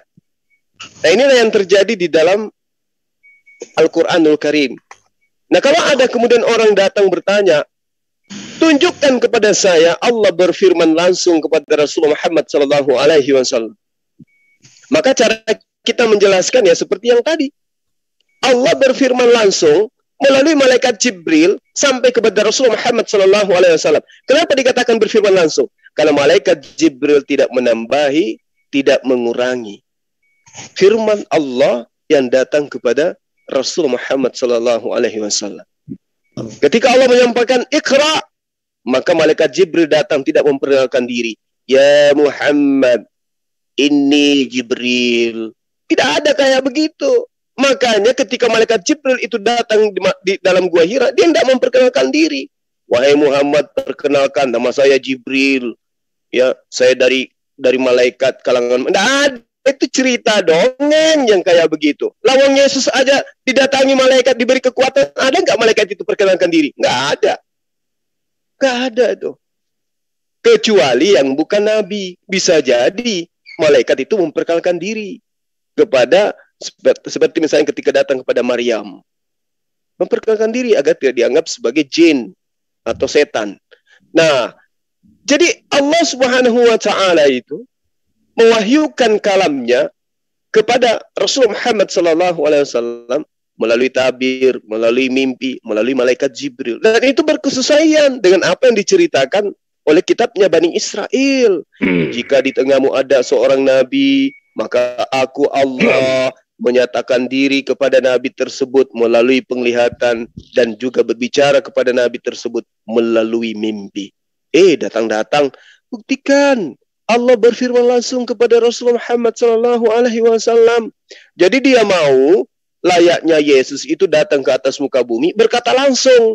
Celakanya, naasnya, Yesus tidak pernah berkata langsung kepada Lukas, kepada Paulus, kepada Markus, kepada Matius, kepada pengarang kitab Petrus dan seterusnya. Nggak ada itu cerita. Ya, jadi sahabat-sahabat sekalian, saya yakin antum semua tahu metode yang saya gunakan untuk kemudian aku yang tadi kata mama. Metode yang saya gunakan untuk kemudian mengkanter si haleluya itu, ya saya paham antum semua ngerti maksud saya. Yang paling tidak poinnya kemudian adalah ketika senjata yang mereka lemparkan kepada kita, kita ambil lalu kita lemparkan kepada dia, ternyata dia nggak mampu, dia nggak punya tangkisan sama sekali. Dia harus belajar Geda-Marai, Chudanski dan Yodanski seperti kita. Ya, itu dari saya sahabat-sahabat sekalian. Kasih. Boleh aku menanggapi, menambah Ustaz Juma. Gini, kalau masalah pewahyuan itu juga Nabi Elia dalam perspektif Yahudi itu juga memperoleh wahyu ya juga dari malaikat Jibril. Itu sama persis kejadian seperti Nabi Muhammad SAW. Keduanya yaitu beliau Nabi Muhammad SAW sama Elia juga sama-sama berada di gua. Cuma permasalahannya gua mana yang dipakai oleh Nabi Elia kita tidak tahu. Tapi kalau di Nabi Muhammad SAW terus tahu ya namanya di Sira. Kalau nggak di Septaginta, kemudian kita translasikan menjadi di Gua Hiro. Gitu Ustaz Juma. Aku menambahkan saja itu. Jadi kalau dia namanya Elia tidak tahu. Tidak tahu arti pewahyuan dalam perspektif Islam maupun perspektif Yahudi. Jadi intinya ya benar, memang dalam keinginan Oten atau umat Kristen Protestan, aku nggak menyangkut pautkan dengan Katolik, yang menginginkan bahwasanya Allah Subhanahu wa Ta'ala itu turun langsung gitu loh. Gitu aja. Cuma aku menambahkan saja gitu. Ya, silakan sahabat-sahabat yang lain. Makasih Bang Krisna, makasih. Ya, tambahan Buya. Sebenarnya intinya mereka tuh pengen menghujat aja. Bagaimana cara mendapatkan wahyu di gua itu hanya orang gila yang di gua. Intinya cuma menghujat aja. Mereka tuh udah tahu sebenarnya kok. Terima kasih. Iya, betul. Silakan yang lain. Dinda Kores. Adakah? Assalamualaikum. Waalaikumsalam warahmatullahi wabarakatuh. Om Juma, saya mau nanya nih. Fadal. Ini sebelah saya ada orang Kristen ya. Dia nanya Bang, katanya apa sih yang ditawarkan sama Bang Juma itu, katanya kalau bicara Islam itu kan kedepannya kan pasti ujung-ujungnya kan surga ya. Surga di Islam tuh kayak gimana sih? Dan nanyanya kayak gitu sih Bang. Coba dia nggak mau nanya langsung nih, nanya ke saya nih. Terima kasih. Mohon penjelasannya. Sorry. Jadi inti pertanyaannya apa? Katanya Bang Juma itu selalu ngomong debat-debat orang terus. Apa sih yang ditawarkan dia itu di surga itu apa sih? Dia bilang itu. Soalnya surga itu semua juga kan belum pernah ke sana, dia bilang. Cuma apa sih yang ditawarin Bang Juma itu sampai kayak gitu, katanya gitu. Loh kok jadinya kayak begitu? Harusnya kenapa saya jadi senter? Ya, saya kan hanya mengkanter. Makanya biar jelas sama dia itu gimana Bang gitu. Ya bisa saya jelaskan teman saya ini gimana. Mungkin sedikit pencerahan Bang. Jadi gini, keberadaan kita di sini itu untuk menghindari supaya teman-teman itu jangan setelah kehidupan di dunia ini mereka menjadi makhluk berkepala 4. Gitu loh. Tetapi menjadi makhluk yang normal seperti saat sekarang. Jangan mengajarkan kemudian ketika nanti di surga hidup seperti malaikat. Setelah kita telaah hidup malaikat itu kayak mana? Ibrani 1 nomor 7, nomor 16, 2 Petrus 2 nomor 4, kemudian Yudas 1 nomor 6, 1 Korintus 6 nomor 3, Yeskil 1 nomor 13. Malaikat-malaikat itu dikatakan makhluk-makhluk hidup itu kelihatan seperti bara api yang menyala. Ada sesuatu yang mirip obor yang terang, yang bergerak ke sana kemari di antara mereka. Dari api itu ada kilat yang menyamar-nyamar. Mau gitu? Berubah menjadi makhluk kayak begitu, mau? Lalu kemudian Yehezkiel 1 nomor 6, masing-masing punya 4 muka dan 4 sayap. Mau menjadi makhluk kayak begitu setelah di surga? Ya nggak mau lah. Karena itulah kemudian kenapa saya menyampaikan, mengkanter semua pernyataan-pernyataan mereka. Karena saya sedang meluruskan ajaran Yesus. Apa yang saya luruskan? Yesus mengajarkan apa tentang dirinya? Yohanes 17 nomor 3. Aku adalah utusan. Hidup kekal itu adalah mereka mengenal aku yang engkau utus. Nah sekarang sebagai utusan, aku ini siapa? Tuhan. Aku ini manusia. Nah lalu kemudian prosesi daripada keberadaan para malaikat dibarengi dengan bekal kitab suci kepada mereka berupa wahyu dari Allah. Tujuannya apa? Untuk mengajak kaumnya mereka, umatnya mereka kembali kepada Allah. Hidup di dalam jannah, hidup dalam kerajaan Allah. Itu tujuannya. Lalu kemudian, apakah berbeda ajaran yang kita sampaikan selama ini dengan ajaran yang disampaikan oleh para nabi? Nabi Musa tauhid, Daud tauhid, Salomo tauhid, ya, Isa, Yesus tauhid. Gak ada satupun nabi yang mengajarkan 3 Tuhan, gak ada. Nabi mana yang mengajarkan ada 3 pribadi Tuhan? Gak ada itu. Nah, ini yang sekarang kita lakukan, menolong mereka supaya tidak tergelincir sampai mereka menjemput sampai ajal menjemput mereka. Masih ada kesempatan untuk bertaubat, terlahir kembali menjadi seorang muslim. Kami sudah siapkan 25 Desember sebagai hari mualaf. Itu tujuannya. Jadi kita mengkanter segala fitnah dan hujatan terhadap para nabi, terhadap Allah dan juga kitab suci. Contoh seperti yang saya terangkan tadi. Hidup kekal itu. Nah, hidup kekal itu maksudnya apa? Surga. Orang yang masuk ke dalam jannah. Hidup kekal itu adalah mereka mengenal engkau satu-satunya Allah yang benar. Orang yang mengenal Allah, apa yang dimaksud mengenal Allah? Apakah mengenal Allah seperti mengenal sosoknya? Oh, Allah itu punya tangan. Oh, Allah itu punya telinga. Oh, Allah itu punya kaki. Apakah seperti itu mengenal Allah itu? Tidak. Yang disebut mengenal Allah adalah mengenal ketetapan-ketetapannya. Mengenal perintah dan mengenal larangannya. Itu yang dimaksud mengenal Allah. Akibat daripada mengenal Allah, memahami ketetapannya, tahu apa yang diperintahkan, ngerti apa yang dilarang, maka manusia itu akan menghindarkan diri terhadap apa yang dilarang dan melaksanakan apa yang diperintahkan. Upahnya kemudian adalah hidup kekal. Jadi mengenal Allah artinya mengenal ketetapannya. Mengenal Yesus artinya mengenal ketetapannya. Nah, sekarang pertanyaan logikanya adalah, apa ketetapan Allah? Apa ketetapan Yesus? Adakah Yesus menetapkan dia harus disembah? Tidak. Adakah Yesus menetapkan dia adalah satu pribadi dari 3 pribadi pencipta langit dan bumi? Tidak. Adakah Yesus mengatakan dia adalah sang firman yang nusul menjadi manusia? Tidak. Adakah Yesus pernah menetapkan bahwa dia adalah Tuhan yang harus mati di tiang salib untuk menebus kutukan Taurat? Tidak. Jadi mengenal Yesus itu seperti apa? Ini Rasulullah ilaikum. Ya Bani Israel. Ini Rasulullah ilaikum. Itu mengenal Yesus itu kayak begitu. Ketika Yesus bertanya di dalam Matius 16, nomor 16 dan seterusnya. Simon, siapakah aku ini menurutmu? Apa yang dikatakan muridnya? Engkau adalah Mesias, anak Allah. Maksudnya, engkau adalah Mesias, kekasih pencipta langit dan bumi. Anak itu berarti orang yang akrab, orang yang intim.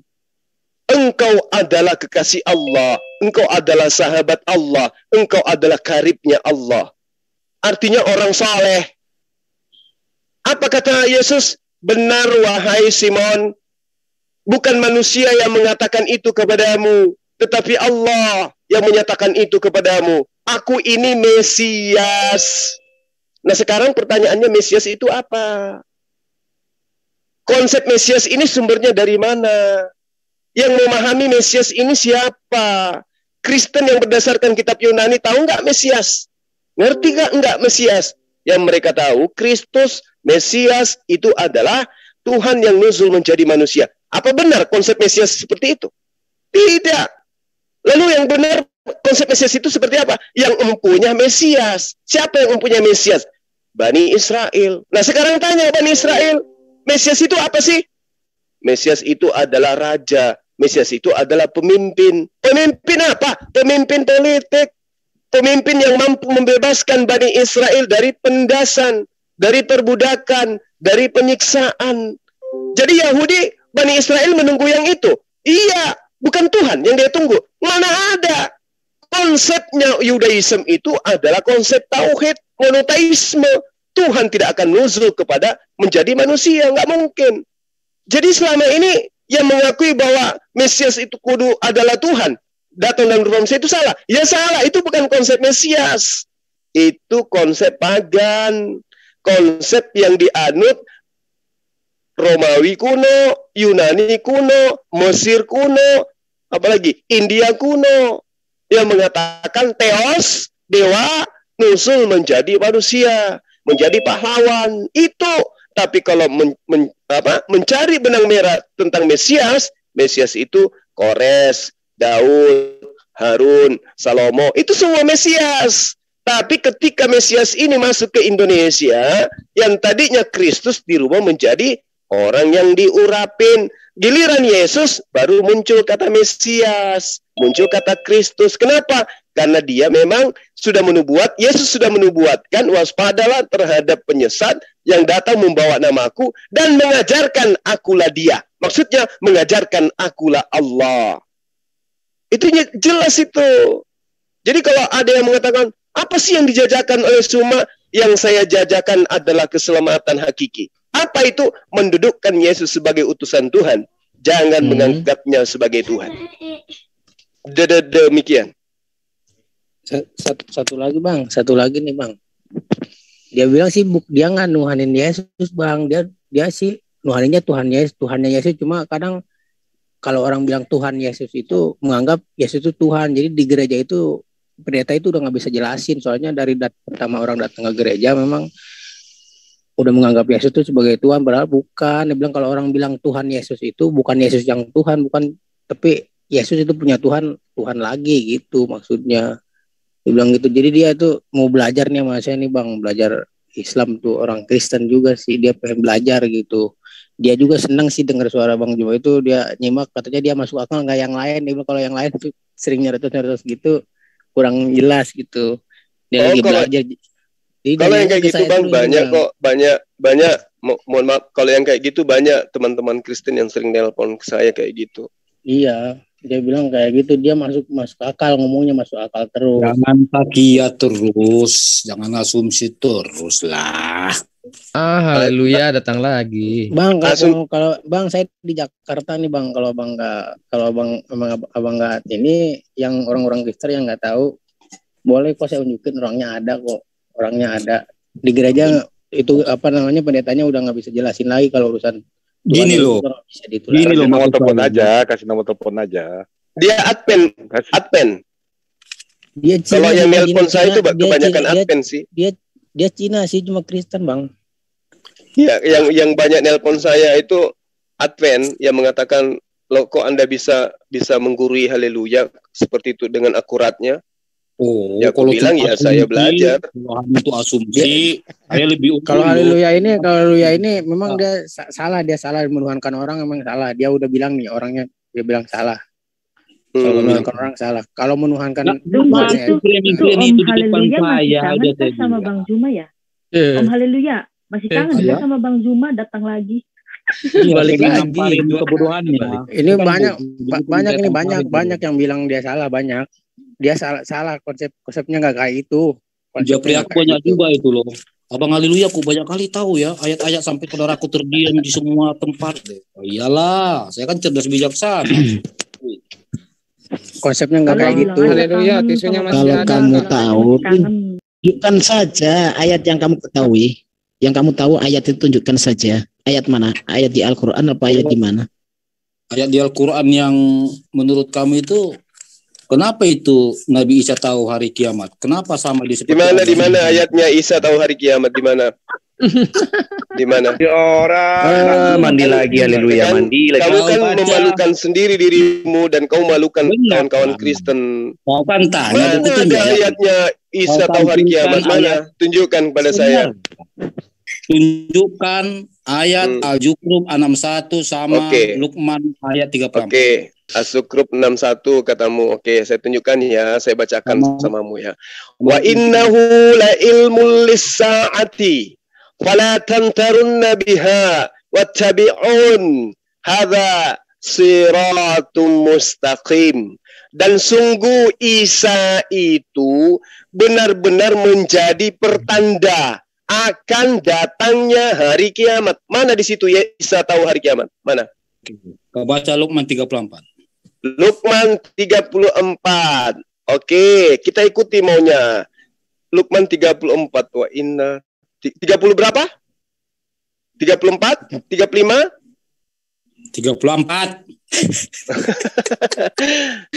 Sabar. Jangan emosi lah, sabar. Ya, Innallaha indahu ilmus sa'ah wa yunazzilul ghaiz wa ya'lamu ma fil arham wa ma tadri nafsum maza takzibu gada wa ma tadri nafsum bi ayyi ardi tamut.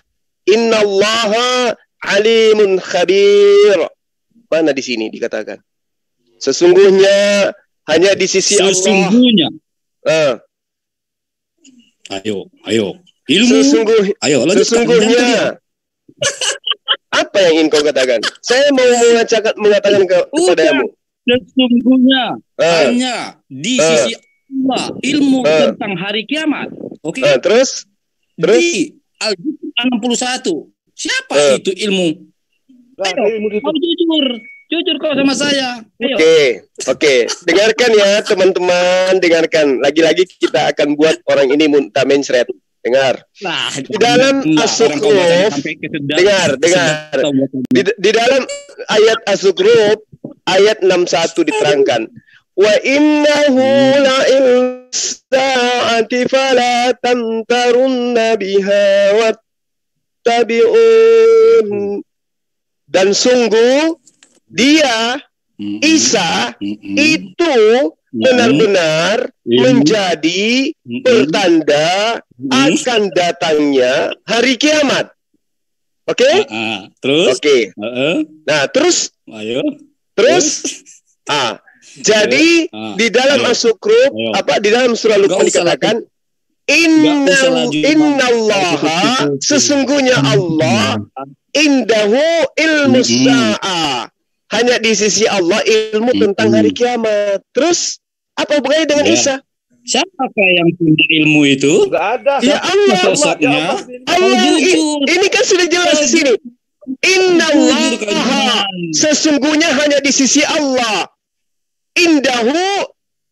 Indahu di sisi Allah ilmu sa'ah tentang hari kiamat. Ilmu tentang hari kiamat itu hanya di sisi Allah. Terus apa hubungannya dengan Isa? Kamu jangan terlalu banyak makan babi, kawan. Kurangi makan ban dalam mobil supaya otakmu berfungsi. Aduh, kamu ini bikin malu teman-teman Kristen yang lain. Kasihan tempel ban. Halus, tapi muka belakang tentang hari kiamat. Hanya di sisi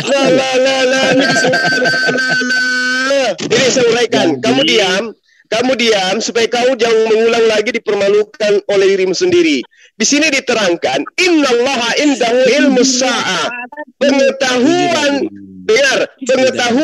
tentang hari kiamat itu hanya ada pada sisi Allah. Sementara di dalam ayat As-Zukhruf wa innahu la ilmul lis-sa'ati fala tamtarunna biha wattabi'un. Maksudnya apa? Dan sungguh Isa itu benar-benar menjadi pertanda akan datangnya hari kiamat. Maksudnya apa? Ketika Nabi Isa alaihissalam nanti itu datang kedatangan yang kedua, itu bertanda kiamat itu sudah dekat. Tuyul. Bukan Isa yang memberikan ilmu pengetahuan. Ini bukan tafsir.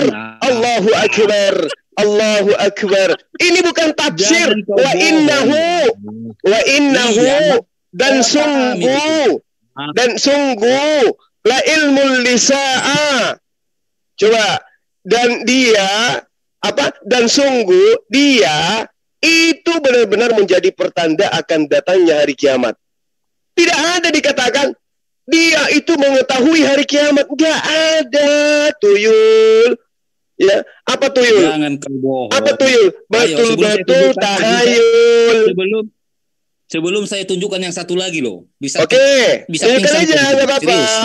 Nggak apa-apa. Mumpung saya lagi semangatnya mengajar, silakan. A'udzubillahi minasyaitonir rajim. Saya tunggu 5 menit kau jujur. Kalau enggak, saya gampar kau satu lagi nih. Serius. Apa? Kamu harus minta saya jujur apa? Kau mau saya jujur apa? Haleluya, haleluya. Di sini kami semua Islam tahu, Haleluya. Kamu minta saya jujur. Kamu mau jujur saya apa? Maunya dulu ya, yang di sisi Allah itu Yesus tuh. Itu yang di sisi Allah itu Yesus yang tahu. Gini aja. Sersen satu ayat suruh baca, tahu nggak dia? Enggak. Maunya itu tuh si haleluya itu yang di sisi Allah itu ya. Yesus Iya, itu yang tahu. Kau tahu dia tuh. Wah, aku tahu lah. Kau bisa nggak baca? Maunya dia itu begitu. Sementara di kitabmu dikatakan Yesus nggak tahu hari kiamat. Kamu ngemis ke Al-Quran. Di sini pakai Quran. Kan kesian. Ya mandi lah. Itu begitu yang di sisi Gimana itu? Itu yang tahu katanya. Sebelum aku tunjukkan satu lagi Juma, nanti pingsan kalian semua Juma. Tunjukin lah. Keluarin semua. Tunjukin. Saya rasa yang dua itu aja. Ya, anak kecil gini aja, kalau kamu merasa tahu, tunjukin aja semuanya, gak usah disembunyi-sembunyikan. Kamu tertawa aja bikin malu kok, apalagi tersenyum. Loh, kalian yang malu kalian kan? Yesus mengatakan begini. Haleluya, haleluya, haleluya. Nabi Isa alaihissalam berkata begini di dalam Al-Quran. Wa anta ala kulli syai'in syahid. Apa kata Isa di situ? Engkaulah yang mengawasi mereka dan engkaulah yang maha menyaksikan atas segala sesuatu. Lah, Yesusnya, Isanya kemana? Falamma tawaffaitani kunta antar raqib alaihim wa anta ala kulli syai'in syahida. Itu. Maka engkau setelah mewafatkan aku, kata Isa, engkau ya Allah yang mengawasi mereka dan engkaulah ya Allah yang maha menyaksikan atas segala sesuatu. Nabi Isa nggak tahu apa-apa. Makultu lahum, sedikit lagi. Sedikit lagi. Makultu lahum illa ma amartani bi ani abudullah rabbi wa rabbakum. Aku tidak pernah mengatakan kepada mereka illa kecuali apa yang engkau perintahkan kepada aku. Apa itu? Ani abudullah rabbi wa rabbakum. Sembahlah Allah subhanahu wa ta'ala, Tuhanku dan Tuhanmu. Datang kau. Datang kau mengatakan innallaha indahu ilmus sa'ah. Kau katakan Isa yang tahu hari kiamat. Diam. Jangan terlalu banyak ketawa. Kacau. Tunjukkan ayat muridmu. Coba kau baca dulu Al-Fatihah. Sudah tahunya nyomot-nyomot. Iya. Al-Fatihah. Kenapa lagi? Al-Fatihah. Nggak apa-apa. Kamu belajar nggak apa-apa. Mana kamu dapat hidayah. Nggak apa-apa. Gimana? Biar coba dulu kalian itu aku apa dulu ya. Ku cerahkan dulu kalian itu. Ya, mana tahu kau bisa dapat hidayah. Silakan. Pasti ihdinas siratal mustaqim itu. Biasa lah ya. Belum malu dia. Mau ngucapin kalimat syahadat dia malu-malu dia. Loh, justru makanya kalian baca lah itu. Tapi nanti lah satu-satu dulu biar kalian tuh nggak kejang-kejang lah. Ya, apa tuh? Apa? Allah tidak akan merubah suatu kaum sebelum kaumnya itu merubah dirinya sendiri itu buat dia tuh. Apa dia tanam? Coba. Makanya dari tunjukkan itu ya. Tidak mustaqim. Kenapa rupanya? Kau baca, ya, terbaca. Ihdinas siratal mustaqim. Kenapa rupanya? Ghairil maghdubi alaihim waladdallin. Amin. Nah, dia pikir itu Al-Fatihah cuma 6 ayat kali. Siapa ini? Enggak ada ilmunya. Ada yang pelan suruh pegangan haleluya. Itu juga. Apa artinya juga? Halilintar bagi-bagi ketua itu. Apa artinya itu cuma? Ayo. Ya, kenapa sayang? Saudaraku Halilintar, kenapa? Pastinya itu cuma teman bermain kelereng yang selalu kalah. Ya ini kangen Guru sama iya betul. Iya, kalau dia sudah sering banyak dialog ke saya di Zoom, nanti dia akan menjadi lembut hatinya.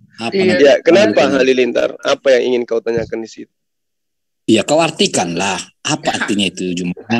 Ya, kalah bermain klub, kalah juga berdebat. Tidak terpakai. Artiin cuma dia pengen belajar, dia pengen belajar. Dia pengen belajar. Belajar artiin aja. Mau diartikan. Iyyaka na'budu wa iyyaka nasta'in. Terus terjemahan tidak dipakai. Haleluya. Iya, artikanlah apa artinya itu. Ihdinas siratal mustaqim. Tunjukilah kami jalan yang lurus. Nah, siapa itu kira-kira? Apanya? Jalan lurus. Jalan lurusnya. Jalan lurusnya itu adalah siratal ladzina an'amta 'alaihim ghairil maghdubi 'alaihim waladdallin. Itu jalan lurusnya. Kenapa rupanya? Siapa apa? Siapa jalan lurus itu? Enggak usah kau tutupi. Kau siapa jalan lurus itu? Siapa yang aja? Kan saya bacakan sama. Allahu Akbar. Allahu Akbar. Kan sudah saya jawab samamu. Dengarin dulu. Mana jalan lurus itu? Dengarin dulu. Mana jalan? Iya kan gini. Haleluya. Kan dikatakan gini. Ihdinas siratal mustaqim. Tunjukilah jalan yang lurus itu. Mana jalan lurus itu? Mana jalan lurus itu? Siratal ladzina an'amta 'alaihim ghairil maghdubi 'alaihim waladdallin. Yaitu jalan orang-orang yang engkau beri nikmat kepadanya, bukan jalan mereka yang dimurkai dan bukan pula jalan mereka yang sesat. Itulah jalan lurus. Iya, siapa itu jalan lurus itu? Kau masih bicara tentang siapa? Kamu pikir jalan lurus itu orang? Gurunda dia maunya lari ke Yohanes 14 ayat 6 itu. Betul. Oh gitu. Maunya. Tapi nggak apa-apa. Oke, saya ikuti. Ini saya pernah belajar ini. Dulu kita masuk ke dalam Yohanes di mana Yesus mengatakan akulah jalan yang lurus, betul? Lagi di Alkitab. Jadi maunya kemana? Kalau mau aku tunjukkan Yesus itu jalan lurus, memang. Saya beriman Yesus itu adalah jalan yang lurus. Kamu mau apa? Saya juga beriman. Dengar. Nah, kalau kau beriman Yesus itu jalan yang lurus, kenapa kau sembah Yesus? Dulu. Ada pernah dia ngajarkan ke kamu kepada manusia? Tunjukilah kami jalan yang lurus. Yaitu Al-Fatihah ayat 6. Pertanyaan saya, tujuanmu ke jalan lurus itu apakah bukan Allah? Ini jalan lurusnya sudah jelas. Yaitu jalan orang-orang yang telah engkau beri nikmat kepadanya. Nikmat apa? Nikmat keselamatan. Tujuannya itu jalan lurusnya. Tahu enggak? Bukan jalannya halilintar yang engkau murkai dan bukan pula jalan halilintar yang sesat. Itu jawabannya sudah ada. Teruslah. Ayo. Ya. Bukan Allah, ngapain kau ke jalan lurus? Begitu kira-kira pemahamanmu ya. Maksudnya? Seram kali pengakuan si Juma ini. Jalan lurus itu adalah jalan yang ditunjukkan oleh Allah. Apa jalan yang lurus yang ditunjukkan oleh Allah? Jalan orang-orang yang diberi nikmat keselamatan. Bukan jalan orang yang dimurkai, bukan juga jalan orang yang sesat. Itulah jalan lurus itu. Tujuannya untuk kemana? Tujuannya untuk kemana? Ke Allah atau bukan? Gimana? Tujuannya untuk Allah atau bukan? Ya, tentu kepada Allah tujuannya. Menuju kembali kepada Allah. Nah, terus? Di situ. Sekarang kau baca Al-Zukhruf 61 itu. Biar saya bongkar kebohonganmu. Oh ya, oke, nggak apa-apa. Wa innahu la ilmu lis-sa'ati fala tamtarunna biha wattabi'una. Hada siratun mustaqim. Nah, karena itu janganlah kamu ragu-ragu tentang kiamat. Ya. Dan ikutilah aku, inilah jalan yang lurus. Ayo mari kita menjadi pengikut Yesus. Siapa di situ yang jalan yang lurus? Yesus jalan yang lurus di situ adalah jalan yang lurus itu ketika lari ke Zukhruf itu adalah ajaran Yesus. Siapa? Ayo. Itu Allah memberitakan Injil itu. Jalan yang lurus, bukakan 4-nya itu. Apa menurut Yesus jalan yang lurus? Ayo. Bukakan. Jalan yang lurus yang ditunjukkan oleh Yesus itu yang mana coba? Menyembah Dia, makan babi, menjadi Kristen atau menjadi Muslim? Ayo. 64 jalan yang lurus itu maksud Isa tuh. Nah itu Allah penginjil jalanan itu. Ayo. Az-Zukhruf yang ditunjukkan oleh situ yang mana? Iya, itu Allah penginjil jalanan. Innallaha huwa rabbi wa rabbukum fa'budu hadza siratul mustaqim. Itu Allah penginjil jalanan. Allah, dialah Tuhanku dan Tuhanmu, maka sembahlah dia, inilah jalan yang lurus. Ayo. Islam. Ayo. Allah meninggal. Di Al-Zukhruf ayat 61 itu siapa itu jalan lurus? Ini sudah ditunjukkan jalan lurus itu oleh Isa. Jalan lurus yang ditunjukkan Nabi Isa itu adalah Innallaha huwa rabbi wa rabbukum. Isa. Allah itu Tuhanku dan Tuhanmu. Berarti Isa punya Tuhan. Yesus kok. Enggak usah. Jalan. Kamu ini mau nyamakan selang sama sayur rupanya. Al-Zukhruf 61 itu siapa jalan Al-Imran 45. Tadi kau bilang siapa jalan yang lurus di Al-Fatihah ayat 6. Al-Fatihah jalan lurus itu adalah jalan orang-orang yang diberi nikmat. Allah minta petunjuk jalan yang lurus. Ayo. Kipli ada aja Jul. Kan? Al-Fatihah ayat 6, Al-Fatihah ayat 6 si Jumat ini mengakui bahwa jalan lurus itu adalah Allah. Tetapi ketika ada di Al-Zukhruf jalan lurus itu, dia tiba-tiba di mana dikatakan di situ? Ayo, kamu jangan ngibul. Kamu tunjukkan. Coba. Iya itu benar itu. Emang Allah penginjil jalanan Zulkifli. Ya, kalau jalan lurus itu yang di Al-Fatihah ayat 6 kau bilang Allah. Itu menuju kepada Allah. Makanya jalan lurus itu adalah jalan orang-orang yang engkau beri nikmat padanya, bukan jalan mereka yang dimurkai dan bukan pula jalan mereka yang sesat. Yang dikatakan orang yang sesat itu adalah yang menyembah manusia. Oke, yang jalan lurus itu adalah menyembah hanya kepada Allah. Makanya Yesus itu jalan lurus. Jalan lurus menuju kepada siapa? Kepada Allah. Makanya Yesus mengatakan tidak ada orang yang sampai kepada Allah tanpa melalui aku. Jadi Yesus itu jalan yang lurus. Ikutilah Yesus. Yesus sujud. Yesus sunat, Yesus puasa, Yesus berdoa kepada Allah, Yesus bersyahadat, Yesus bayar zakat dan seterusnya. Ikuti Yesus kalau mau sampai kepada Allah. Sekarang itu apakah sebatas jalan yang kau maksud itu tahu hari kiamat? Woi, gue dikick anjir barusan.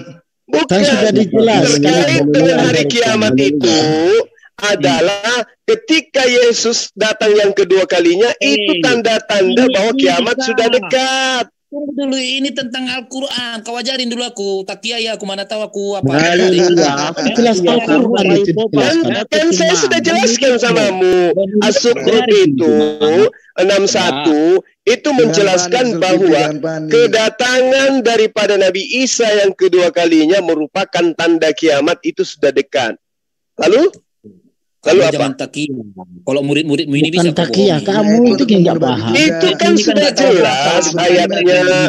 Wa innahu la ilmun lis-saati fala tamtarunna biha wattabi'un. Dan sungguh dia di situ tidak disebutkan Nabi Isa, tapi saya bantu nggak apa-apa. Dan dia Isa itu benar-benar menjadi pertanda. Itu tanda kalau datang Nabi Isa yang kedua kalinya, itu pertanda kiamat itu sudah dekat. Nah, membunuh babi juga, kalian dikutuk jadi babi.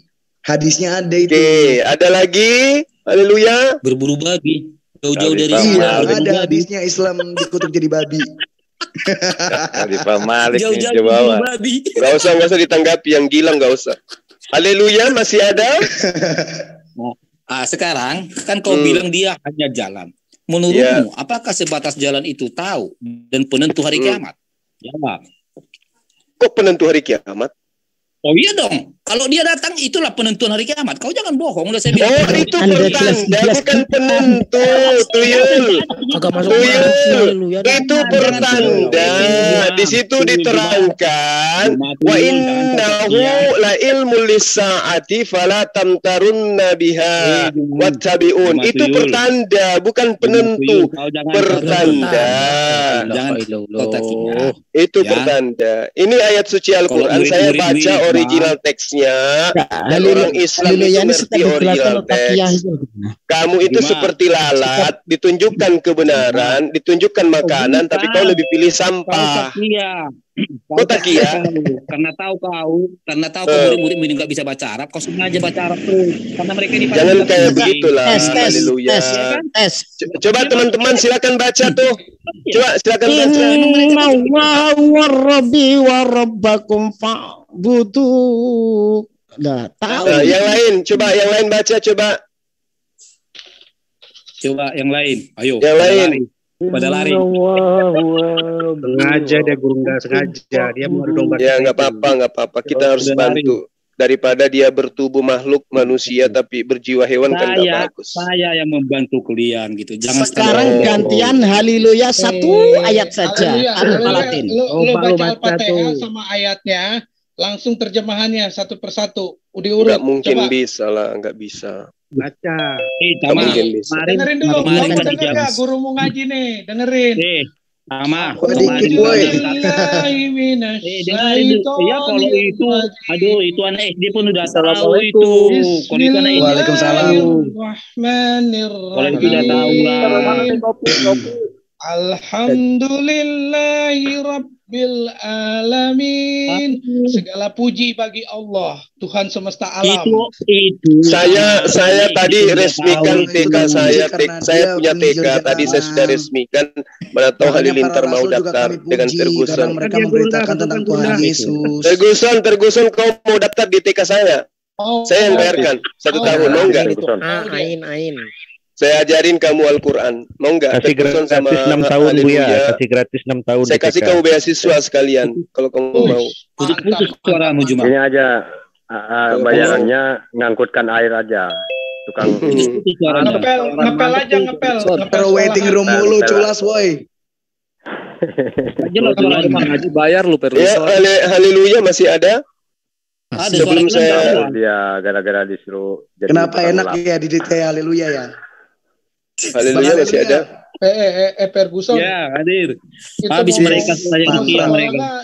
Iya, pada takia menolak kebenaran Allah, penginjil jalanan, Bang.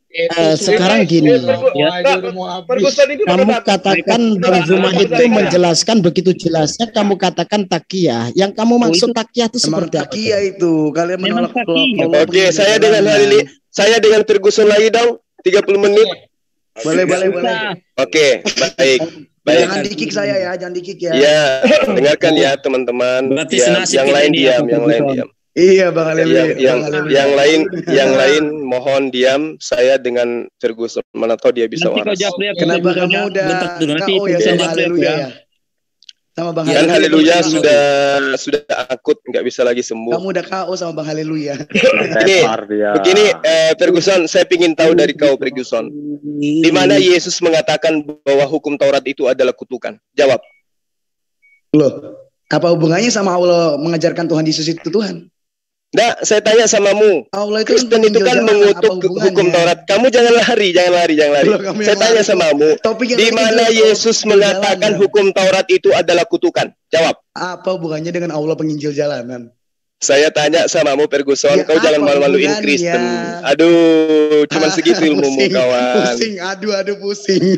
Kasihan kali ditanya. Paulus itu mengajarkan Yesus itu mati di atas tiang salib demi membebaskan Kristen dari kutuk Taurat. Nah, sekarang saya tanya samamu, di mana Yesus mengajarkan bahwa hukum Taurat itu adalah kutukan? Al-Quran juga begitu. Ayo. Lihat teman-teman, lihatlah dia.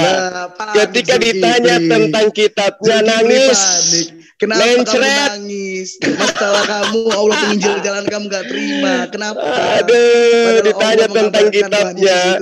Di mana Paulus mengajarkan kutukan hukum Taurat itu adalah kutukan dan sengat maut. Nah, sekarang saya tanya samamu, di mana Yesus mengatakan kalau hukum Taurat itu adalah kutukan? Ayo sayang, ayat 11. Ayo sayang, enggak.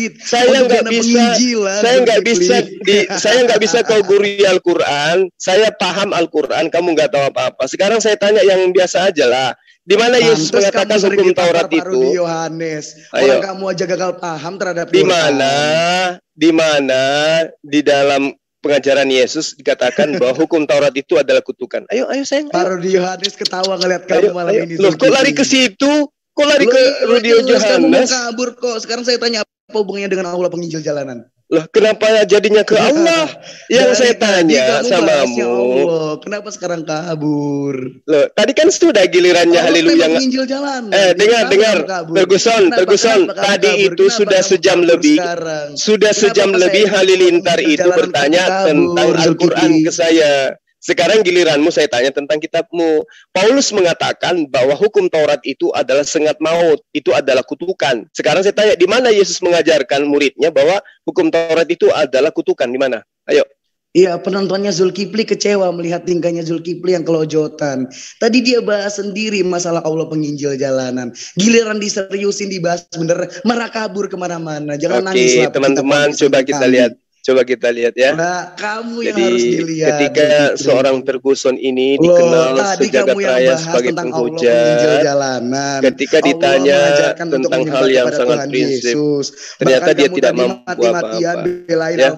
Jadi gini, yang kita tahu, Kristen itu adalah sebuah sekte yang mengajarkan bahwa hukum Tuhan yang datang kepada Bani Israel yang berupa Taurat itu adalah tolong dikit dulu ini manusia satu please ya. Jadi gini teman-teman, Kristen itu yang kita tahu datang ke Indonesia dengan penjajahan, pembunuhan, perampasan, penindasan harta benda yang ada di Nusantara.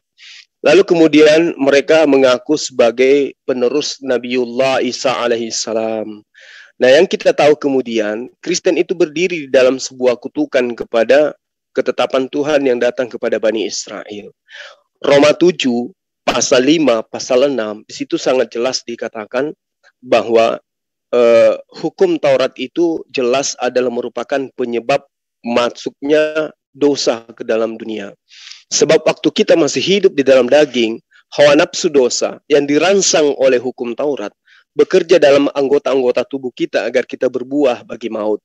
Jadi dikatakan oleh pendiri Kristen, hukum Taurat itu adalah penyebab manusia itu berbuah bagi maut, berbuah bagi dosa. Tetapi sekarang kita telah dibebaskan dari hukum Taurat. Padahal yang diikat dan yang diwahyukan hukum Taurat itu kepada Bani Israel. Hukum Taurat itu datang untuk mengikat Bani Israel.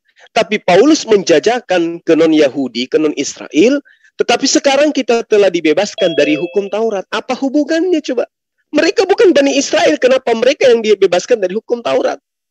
Nah, sebab kita telah mati bagi dia yang mengurung kita. Jadi hukum Taurat itu dianggap sebagai kurungan. Tidak bebas mereka melakukan kemaksiatan. Karena ada hukum Taurat yang mengatur kemaksiatan itu. Kata Paulus, sehingga kita sekarang melayani dalam keadaan baru menurut roh dan bukan dalam keadaan lama menurut hukum Taurat. Jadi mereka itu hidup sekarang bukan menurut ketetapan Tuhan. Mereka bebas melakukan apa saja sekarang ini. Lalu kemudian, dikatakan juga di dalam Roma 7, teman-teman, di nomor 7, nomor 8, nomor 9. Jika demikian, apakah yang hendak dikatakan? Apakah hukum Taurat itu dosa? Sekali-kali tidak. Sebaliknya, justru oleh hukum Taurat, aku telah mengenal dosa. Karena aku juga tidak tahu apa itu keinginan. Kalau hukum Taurat tidak mengatakan jangan mengingini. Nah, jadi di hukum Taurat itu ada perintah jangan mengingini, jangan mengingini. Tapi sebelum hukum Taurat itu datang, kata Paulus, itu tidak ada dosa. Apa yang kau ingini itu yang kau lakukan, apa yang kau ingini itu yang kamu rasakan. Tapi setelah ada hukum Taurat, jangan kau mengingini, jangan kau mengingini. Akhirnya karena mereka ingin melakukan sesuatu yang diingini, tapi karena ada hukum Taurat, maka hukum Taurat dianggap sebagai hal yang mengurung mereka untuk melakukan hal-hal yang mereka inginkan. Nah, di nomor 8 dikatakan begini, Tetapi dalam perintah itu, dosa mendapat kesempatan untuk membangkitkan di dalam diriku rupa-rupa keinginan. Sebab tanpa hukum Taurat, dosa itu mati. Jadi kalau tidak ada hukum Taurat, tidak ada ketetapan Tuhan, tidak ada dosa. Karena kenapa? Orang bebas melakukan pelanggaran. Mau melakukan apapun, karena tidak ada hukum Taurat, tidak dihukum dosa. Kalau ada hukum Taurat, jangan berzina, jangan membunuh, jangan merampok, jangan mengambil yang bukan hakmu, hargai kedua orang tuamu. Ya, itu perintahnya. Kalau tidak ada perintah-perintah itu mereka bebas. Tidak ada larangan. Jangan membunuh, jangan memfitnah, jangan mengambil dami ini dan seterusnya. Perintah-perintah ini, larangan-larangan ini, mereka anggap sebagai kurungan. Mereka anggap sebagai penyebab mereka itu jatuh ke dalam dosa.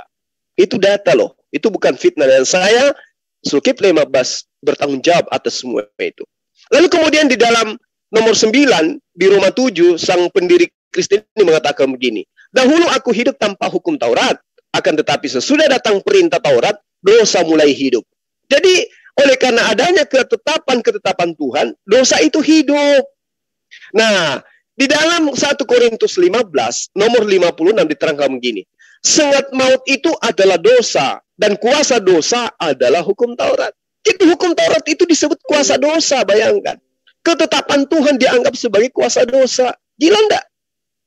Ketetapan Tuhan dianggap sebagai kuasa dosa. Layaknya kalau prinsip ini digunakan dalam Al-Quran begini. Gara-gara Al-Quran, dosa itu turun ke bumi. Karena di Al-Quran banyak larangan. Seandainya tidak ada Al-Quran, tidak ada larangan. Karena kalau Al-Quran itu tidak ada larangan. Dan kalau tidak ada larangan, tidak ada dosa. Kenapa sekarang orang dilarang berzina? La taqrabuz zina. Jadi kalau ada orang yang mendekati zina, maka kena dosa. Kenapa? Karena ada Al-Quran. Coba nggak ada Al-Quran. Tidak ada itu perintah la taqrabuz zina. Tapi perintah berzina itu tidak ada. Maksudnya tidak ada larangan untuk melakukan berzina. Jadi orang bebas. Mau berzina, mau apapun, main dengan hewan, mau main sesama jenis, nggak ada larangan. Karena tidak ada perintah. Karena itulah Al-Quran harus dihapus. Karena dengan adanya Al-Quran, orang jatuh ke dalam dosa. Ini yang mereka imani sekarang. Mereka menghapus semua aturan Tuhan dengan menggantikannya Tuhan sendiri nuzul ke bumi, mati di atas tiang salib untuk menghapus semua ketetapan-ketetapan Tuhan yang ada datang kepada Bani Israel dengan judul apa? Sudah digenapi. Padahal bukan digenapi dalam konsep mereka itu. Mereka menginjili hal-hal yang sudah genap diganjilkan oleh mereka. Mereka mengganjilkan. Yesus menggenapi tapi mereka mengganjilkan. Apa bukti penggenapan daripada Yesus? Yesus tidak pernah merubah setitik pun hukum Torah. Meskipun yang paling terkecil. Sebelum langit dan bumi runtuh, lenyap. Mereka mengatakan dengan matinya Yesus di tiang salib, maka semuanya sudah digenapin. Kalau sudah digenapin maksudnya apa? Baca Galatia 5 pasal 1. Bebas mereka, merdeka mereka dari aturan-aturan Tuhan. Nah itu yang mereka mau. Makanya ketika Ferguson kutanya, Ferguson, jawab dulu. Di mana Yesus mengatakan Taurat itu adalah kutukan, Taurat itu adalah sengat maut, Taurat itu adalah penjara yang mengurung manusia. Di mana itu?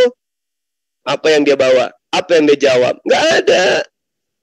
Berbeda kita dengan umat Islam ini. Kalau ditanya tentang Al-Quran, insya Allah kita jawab dengan baik. Mereka mau terima ataupun tidak, itu urusan belakangan. Yang penting kita sudah menjawabnya. Tapi giliran mereka ditanya, Paulus mengajarkan, hukum Taurat itu adalah sengat maut. Yaitu dosa. Kuasa dosa itu adalah hukum Taurat. Menurut pendiri Kristen. Sekarang saya tanya, Yesus yang kau sembah itu, apakah mengajarkan hukum Taurat itu adalah kutukan? Kristen dari manapun tidak akan pernah mampu menjawab bahwa ya, Yesus mengatakan hukum Taurat itu adalah kutukan. Tidak ada itu. Begitu ya sahabat-sahabat sekalian, terima kasih atas ruang yang diberikan kepada saya. Saya mohon maaf kalau saya mendominasi, yaitu karena saya semangat-semangatnya. Silakan kepada teman-teman yang lain, saya yakin antum semua jauh lebih paham daripada saya. Hanya karena saya yang mengawali tadi, sehingga saya memonopoli, saya minta maaf. Silakan rekan-rekan sahabatku yang dicintai oleh Allah.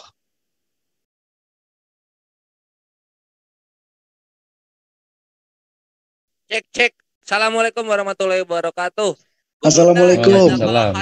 Untuk wah, gua di mute nih dari tadi, pantesan aja gua nggak bisa nanggapin. Ternyata gini ya kandangnya Islam.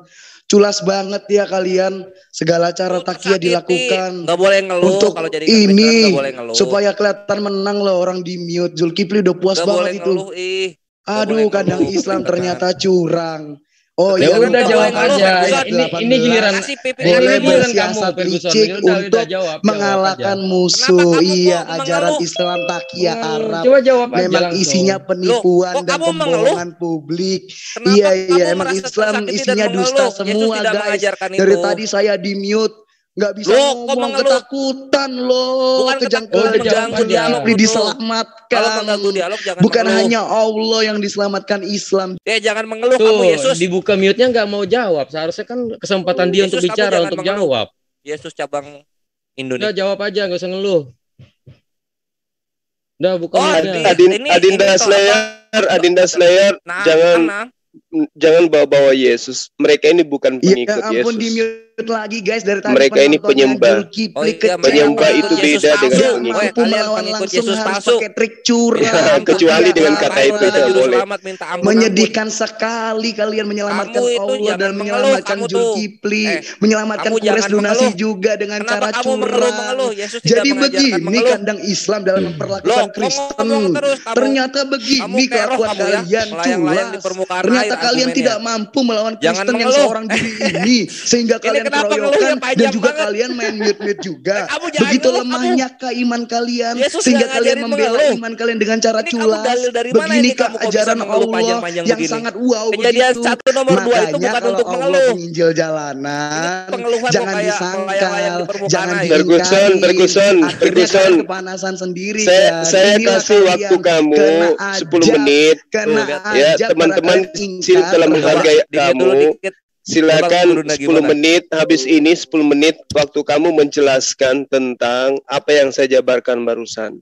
Bahwa apakah Yesus pernah mengajarkan bahwa hukum Taurat itu adalah sengat maut, hukum Taurat itu adalah kutukan. Nah itu 10 menit, silakan. Buka mute-nya. Tuh ya. Malik. Astagfirdok, di mute lagi. Dia minta maaf begini banget ya ampun, kandangnya Islam pengecut semua. Padahal di sini kumpulan debaternya banyak banget, tapi semuanya nge-mute ketakutan. Ini ulah siapa coba? Kan? Ini ajaran Allah, topeng ajaran Allah tersingkap oleh kalian. Jangan gitulah kalau ketakutan gitu. Kalau ketakutan langsung kick aja. Jawabannya mana? Pakai mute gitu loh. Nggak bisa menjawab dia. Kalian. Dia bisanya mengeluh. Pengecut lah, kecewa saya sama kalian. Penonton kalian nggak tahu di luar sana ya kalau kalian suka main biarin deh. Orang kerasukan setan itu jangan dilawan, biarin aja dulu. Inilah akibatnya kalau kalian ingkar terhadap ajaran Allah. Padahal saya lagi serak. Kagak ada suaranya, di mute juga. Gimana kalau saya Mana jawabanmu? Mana jawabanmu? Saya kasih kamu 10 menit. Kalian coba kamu utarakan kepada kami. Kamu kalau ketakutan sama saya jangan mute. Bahwa Yesus itu mengutuk hukum Taurat. Silakan. Penginjil jalanan. Kamu jangan main mute. Zulkifli nggak kelihatan hebat kamu. Pantesan aja kamu kalah sama Pak Rudi Yohanes. Pantes kamu kalah terus sama Pak Rudi Yohanes. Pak Rudi Yohanes pasti ketawa ngeliat kelakuan kamu. Kalau misalnya dulu nggak kalah, kenapa lu ngeluh sekarang? Gimana sih kelakuan kalian? Masa di kandang sendiri main mute? Terlalu cemen gitu loh. Nyali kalian di mana? Ya sudah kamu jawab gitu aja Ferguson. Ini adalah konsep yang mendasar di dalam agamamu loh Ferguson. Kalian suka kerasukan zat Allah, mana kekuatannya? Astagfirullahaladzim. Kenapa lu ngeluh? Astagfirdok. Kenapa kalian nggak berdaya sama sekali melawan satu orang Kristen doang gitu loh. Sampai ini kamu nggak melakukan perlawanan loh Ferguson. Kamu nggak melakukan perlawanan loh. Saya tanya samamu, tunjukkan di mana Yesus mengajarkan hukum Taurat itu adalah kutukan. Mana jawabanmu? Jawabannya mana? Mana jawabanmu mana? Kamu jangan nangis. Jawabanmu mana? Ya Malik, saya nggak mampu menjelaskan kenapa Allah ngutus. Iya, saya nggak mampu. Nah sekarang giliranmu sekarang coba. Di mana Yesus mengajarkan bahwa Taurat itu adalah kutukan? Silakan. Kena azab nih saya nih. Tapi nanti sembuh pakai obat warung. Azab Iya, Allah masih baik sama lu dikasih hidup. Ayo jawabannya mana? Injil jalanan coy. Jawabannya mana Ferguson? Bahwa Yesus Tuhan Yesus. Yesus mengajarkan bahwa hukum Taurat itu adalah kutukan. Di mana? Zulkifli zoomnya curang, Zulkifli culas, takia Arab Zulkifli main mute segala. ini akibatnya kalau kelainan jiwa suka pohon pisang dan kambing. Begini nih. Orang lagi ngomong di potong, gak ada sopan santunnya sama sekali kandang Islam, gak ada sopan santun. Untung saja Muslim itu ya, untung kami ini orang Islam itu diajarkan oleh agama kami ya. Kalian gak punya aturan. Untung agama kami itu mengajarkan kami untuk sabar ya. Untung sekali. Untung sekali. Kalau diajarin kayak Ferguson jadi Liberia negara. Malah saya main sama kalian. Kalian diajak ngomong untung ya. Kamu yang masuk sendiri ke sini. Saya pikir kamu itu datang ke sini untuk berdialog dengan baik. Ternyata kamu seperti ini. Gak usah alasan kamu yang gak mampu menjawab. Kok saya sakit hati kayak gini Gurunda. Jangan kayak gitu kalau kalah. Kalau tersumpah oleh kebenaran bahwa Allah penginjil jalanan. Jangan di-mute gitu loh. Bilang langsung kalau saya gak mampu gitu. Saya tanya baik-baik sama kamu. Al-Hadid ayat 11 kenapa Allah ngutang duit buat dana penginjilan. Bukan dijawab, malah saya di-mute, malah kemana-mana larinya. Gak jelas ini Zulkifli. Jangan kalau nyari penonton, nyari ngemis donasi kayak kures donasi gitu kan. Terus orang tuh bisa nangis di Zoom gitu loh. Jangan kejang-kejang Zulkifli. Tunjukkan kuasa zat Allahmu yang suka kerasukan itu loh. Mana buktinya nih? Nih mana nih? Kenapa dalam Al-Hadid ayat 11 Allah ngutang duit buat dana penginjilan? Masih kok miskin. Mana nih? Buktikan mana bahwa Allah itu benar-benar penginjil jalanan. Buktiin dulu negara Kristen itu nggak miskin. Buktiin dulu. Baru Yesus tuh kaya. Allah meninggikan Tuhan Yesus, malah kalian merendahkan Allah, melecehkan Allah, menggantikan Allah dengan batu. Leceh-lecehnya itu nggak bikin miskin. Ya kan, kalian jangan kejang-kejang. Ini lagi harus kejang-kejang pula. Apa? Udah terbukti Allah itu penginjil jalanan. Gak terima malah kemana-mana. Jangan nangis. Jangan nangis, kuatkan mental kalian. Minta bantuan zat Allah, bukan malah menyelamatkan Allah diganti dengan batu. Kaya ini lihat Indonesia itu jangan kejang-kejang. Kalau enggak kayak Liberia sama Zimbabwe. Kalau Allah itu mendidik kalian dengan benar. Kalian udah mengikuti milah Abraham, milah Ibrahim, udah ngebeng, numpang, nempel. Ferguson. Menunjukkan kebenaran kalian. Oke, Ferguson. Kalau ini benar, tunjukkan. Ferguson, ajaran Islam itu menurutmu salah. Sekarang coba kau tunjukkan ajaran benarmu itu. Ajaran yang benar itu kayak mana, Ferguson? Orang ngomong dipotong ya di mute terus nih sama Zulkifli. Nggak punya aturan emang. Jangan mute aku. Nggak sopan emang Zulkifli dari dulu kayak begitu Zulkifli. Ferguson, ajaran yang benar di dalam Kristen itu yang mana, Ferguson? Mana-mana main mute mulu. Nggak punya aturan emang nggak sopan. Aduh, ngeluh-ngeluh. Kasih di mute. Yesus tidak bisa membuka mute. Jangan di-mute kalau ketakutan bilang. Gak ada ilmu, biarin. Bisa cuma ngujat, ditanya malah ngoceh-ngoceh mulu kayak perempuan. Ya, disuruh berikutnya aja langsung ya, kita nggak usah ke Ferguson lah, kasihan dia. Dia kalau marah ya kayak gitu, merepetnya panjang banget. Karena ya Tuhannya tiga, nggak bisa menenteramkan hatinya dan juga perutnya. Ini juga ada Brethren Rema nih ingin berdialog, Gurunda dan Ikhwan Filah. Silakan Brethren Rema, dibuka mute-nya. Udah bisa dibuka mute-nya. Oh, mute-nya udah bisa Syukron Akhina Bahsin. Lanjut. Waduh, lama kali kalian tutup mic saya. Iya, tadi kita ngeplak-ngeplakin dulu Ferguson, si juru selamatnya kekristenan Indonesia. Gitu ya.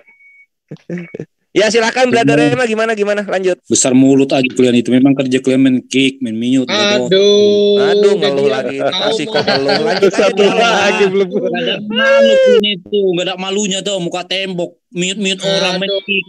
Loh, jangan ngeluh, kasih itu tidak diajarkan ngeluh. Ngapain ngeluh? Di sini kalau merasa tersakiti jangan ngeluh, dialog aja. Dikena sendiri kecundang. Kalau memang mau diskusi cerdas ya, kasih ya timer aja kita buat. Kenapa? Aduh, ya angkat tema coba. Kata yang di live comment. Angkat tema pakai timer mau yuk. Dulu. Ya kalau kita debut macam kayak gini, debat kusir. Ya kan bisa dilihat itu Bang Reba. Sorry lah, gini kayaknya jadi kumpulan anak TK kita nih kan. Anda membela umat Anda. Itu kan bisa dilihat itu si Ferguson itu kata-katanya itu. Ya. Kami yang di sini mendengar itu muak itu. Saya gini, saya tidak pernah membela siapapun. Memang di Anda Pak bela dia, sedangkan dia buat hujatannya kepada Guru dan Zuma, kepada Islam. Apakah pernah kami menghujat Anda? Cuma menghujat agama Anda. Jadi jangan sok-sok bela lah Anda. Jadi kalau sama-sama menghujat ngapain kita saling tuduh-menuduh? Kami tidak pernah menghujat.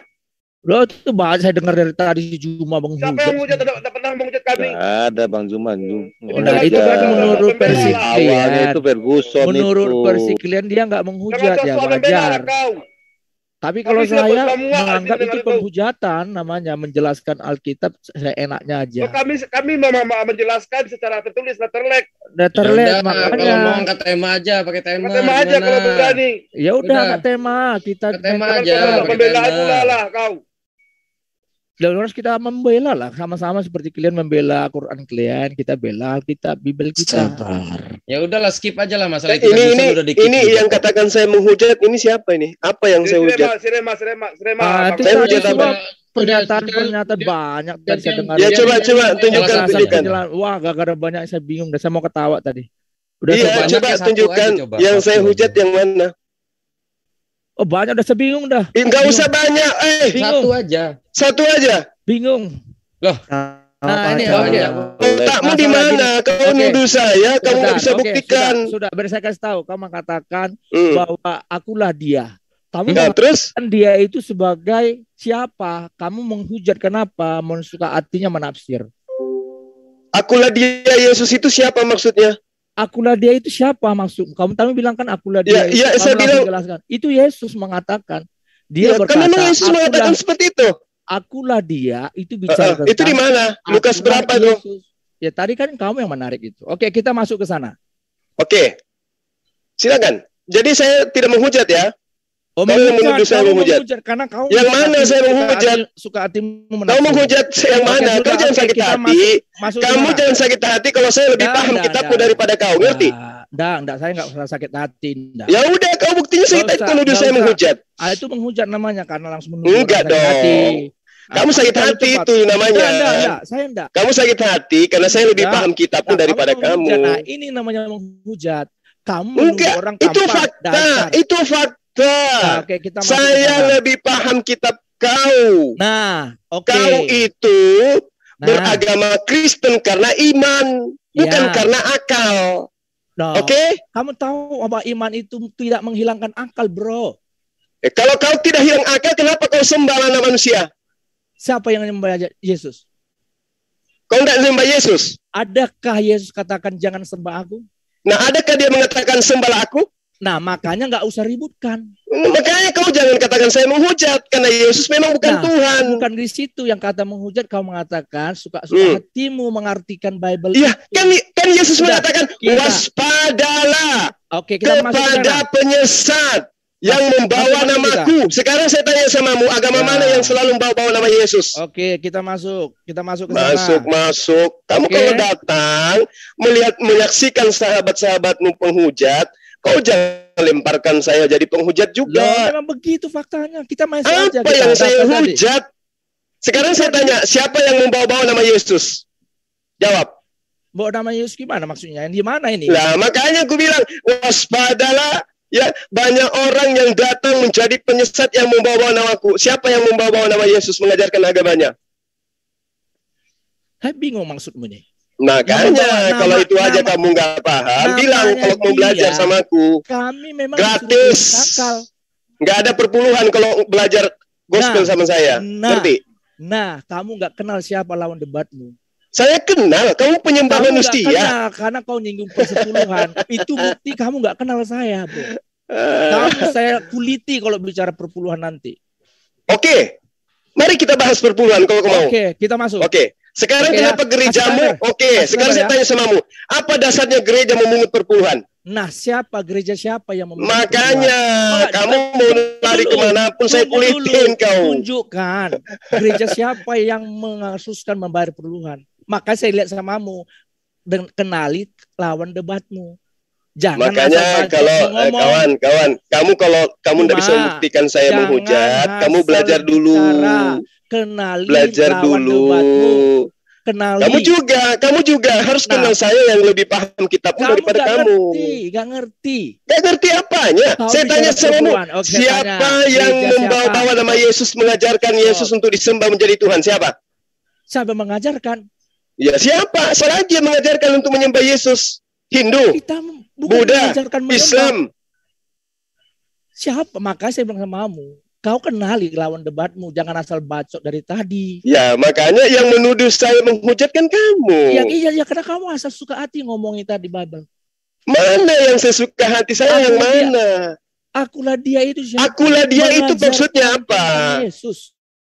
Akulah dia, kalau ditanya siapakah anak Yusuf itu, Yesus menjawab, ego emi. Kalau ditanya siapa yang menyembuhkan orang buta itu, Yesus menjawab, ego emi. Kalau ditanya siapakah yang kemudian memetik gandum bersama muridnya itu, Yesus menjawab, ego emi. Siapakah anak tukang kayu itu, Yesus menjawab, ego emi. Akulah dia, akulah dia, akulah dia. Terus apa dasarnya kau katakan akulah dia itu aku menghujat? Oke, sekarang kita masuk ke nats tadi. Yang mana tadi natsku? Silakan.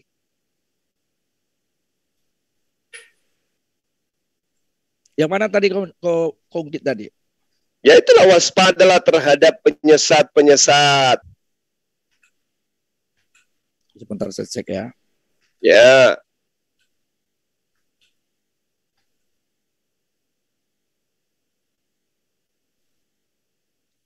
Ini namanya Rema Ikhwah. Gak peduli saya. Kalau dia nuduh yang tidak pasti saya kasih sliding gunting. Justru kamu yang menuduh sembarangan mengartikan ya. Nenekmu kiper, mana saya salah mengartikan? Lihat aja nanti, kita pakai data. Ya, oke. Kamu tadi nats yang mana saya mau ke ayatnya? Kok nggak dapat saya nih? Nah, makanya dia. Kalau kamu kitabmu aja kamu nggak ngerti, kayak mana mau belajar, mau mengajarkan saya. Kamu itu tanya tentang Alkitab, yang mana? Ya udah saya tanya samamu, yang mana kau bilang saya menuduh penyesat? Yang tadi kamu bahas akulah dia, yang mana itu akulah dia? Ya. Astagfirullah. Nggak dapat nih.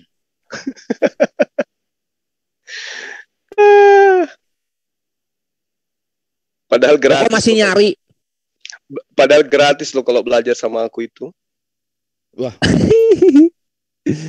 Masa kita belajar berjalan sama orang buta, kan gawat tuh. Nggak mungkin buta. Iya. Nggak mungkin buta. Yang buta itu Yesus nyata manusia dianggap bukan manusia. Itu baru buta. Ayo. Masa kita belajar jalan sama orang buta, kan ribet. Nah, itu makanya aku bilang samamu, yang buta siapa? Kamu sudah lihat. Aku lihat tangan Yesus, tapi raba tanganku, akulah dia, akulah ini. Masih juga kau anggap Tuhan. Itu namanya buta. Brad dan Rema diakui aja. Islam itu mengimani sesuatu yang ditulis, kekristenan mengimani sesuatu yang ditafsir. Enggak, kamu yang salah. Enggak.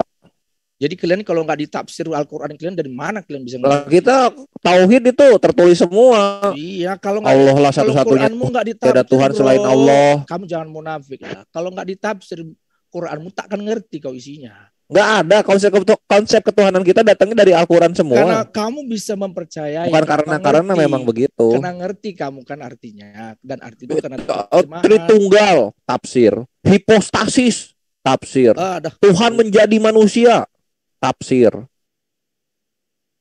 Nubuat, tafsir. Kan dapat tadi yang dua natur, tafsir. Matius 24. Kasihan kali lah kamu ini, kawan. Masuk 4 ya. Burunda, suara kok jelas kecil gede. Udah lumayan lah. Alhamdulillah. Matius 24 ayat 4, nomor 4, nomor 5. Coba terus kamu bercermin, kawan ya. Bercermin ya. Oke. Gak usah dulu main-main framing, bro. Lah, saya suruh kamu bercermin itu syukur daripada aku suruh nyebur. Nanti lucu, nanti kamu yang salah bercermin gitu. Kamu bercermin di kaca yang gelap sama aja. Ingat ya, Anda muncul-muncul mengatakan saya menghujat. Oke, sekarang coba buktikan. Saya mengatakan ini karena ada framing dari teman-temanmu bahwa Kristen tadi siapa menghujat. Ya kan semua kamu lihat sendiri mereka datang menghujat kok. Saya tidak mengatakan Muslim menghujat, Kristennya pun tadi memang menghujat, semua menghujat. Hanya jangan bicara tentang kalian menghujat seolah-olah yang lain nggak menghujat. Kita mau fair aja, semua menghujat.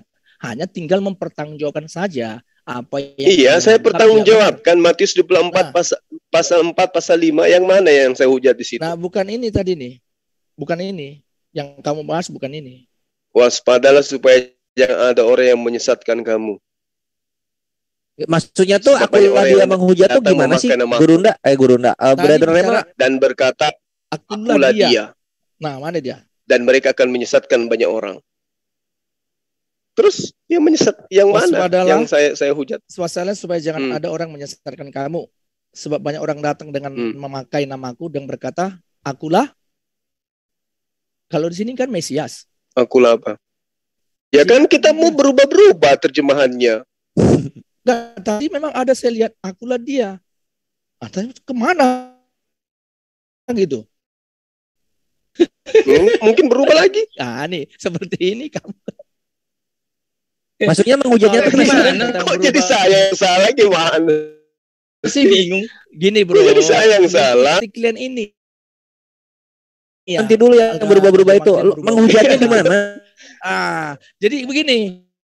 Maksudnya tuh. Nih, makanya jangan suka. Gitu. Mending kita bersahabat daripada ngotot-ngotot hal yang tidak berarti. Kau minta maaf lah kawan. Katakan saya salah menuduh Zulkifli menghujat. Saya melihat semua menghujat. Saya mau fair. Allahu Akbar. Jadi nggak usah memframing yang sana. Bukan iya. Karena kalau misalnya Gurunda menghujat tuh akulah dia tuh menghujatnya di mana yang lu bahas itu? Korea. Di Zoom-nya Kristen pun banyak yang menghujat Muslim. Makanya saya yang pertama aja belum jelas udah kemana-mana. Nggak, maksudnya menjelaskan dulu nih. Kalau masalah menghujat, di Zoom yang Kristen pun menghujat mereka tentang agama yang lain. Di Zoom yang Muslim juga menghujat agama yang lain. Jadi sama, nggak usah dimasalahkan tentang hujat-menghujat. Karena sama-sama pelaku. Bukan itu bro, lu tadi nuduh Gurunda menghujat soal akulah dia. Bagian apanya? Oke, kita masuk ya. Dari tadi minta masuk. Dari tadi nggak ada apa soalnya. Akulah dia itu mana loh.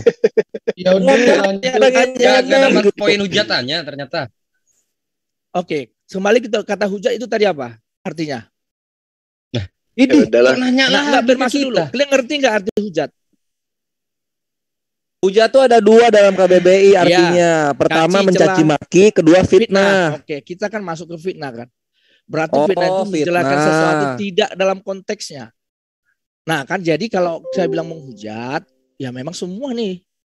Kalau dikatakan tadi akulah dia, itu kan Zuma tadi mengartikan bahwa kata dia di situ bicara tentang istilah klien Allah kalau kami Bapak. Ya kan gitu.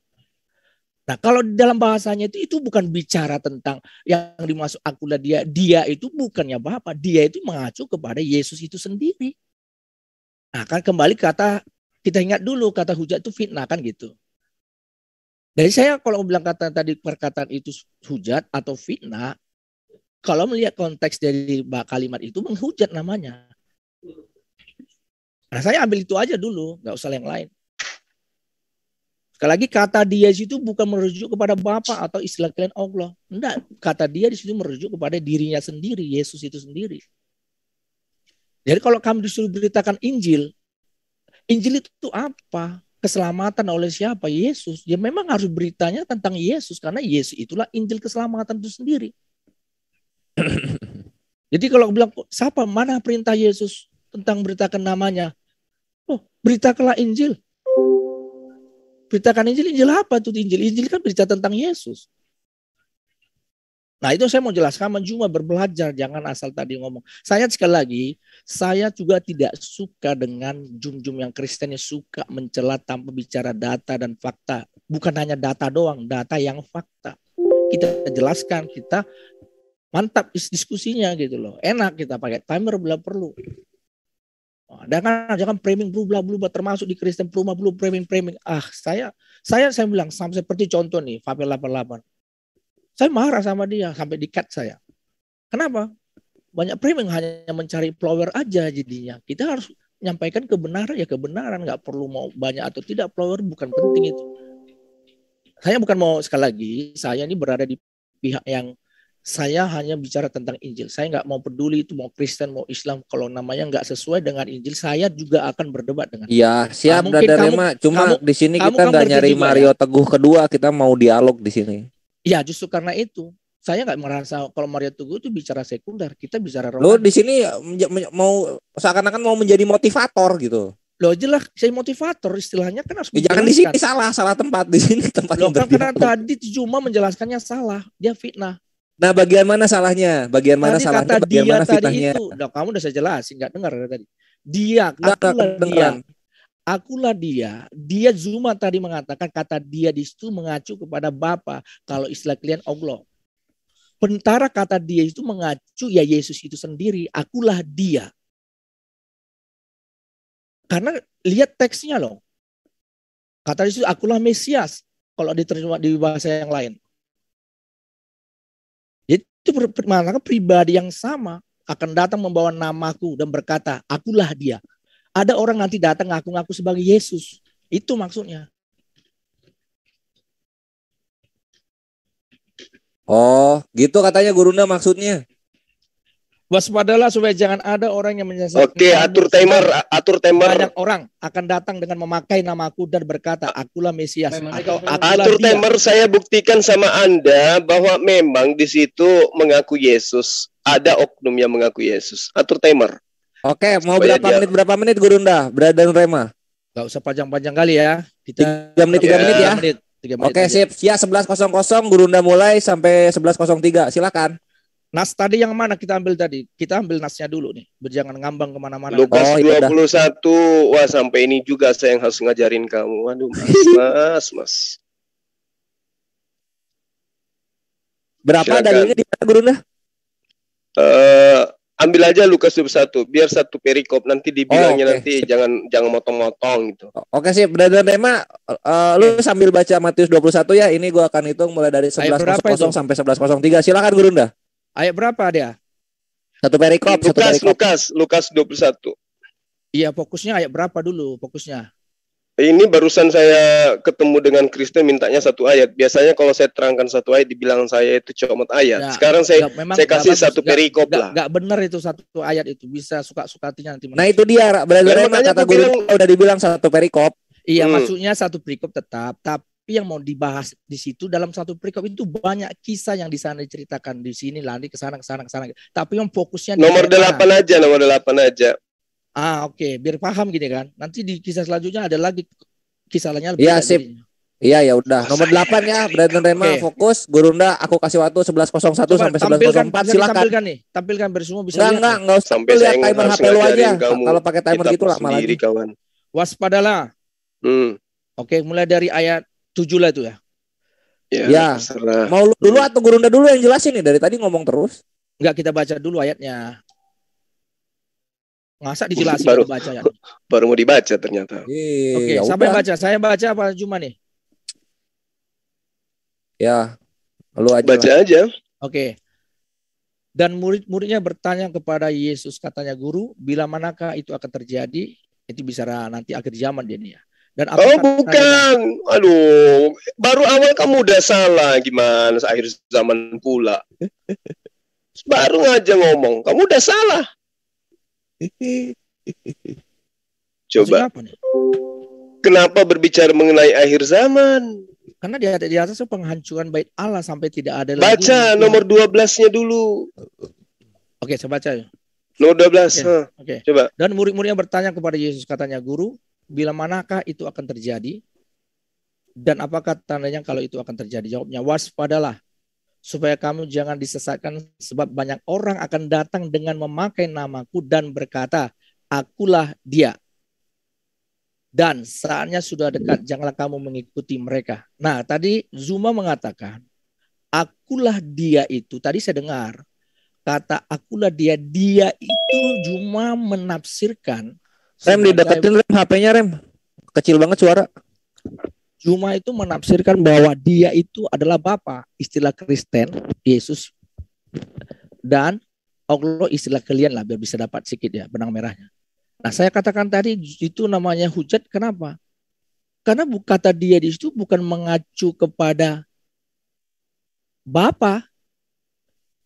Dia mengacu kepada mengatakan kepada dirinya.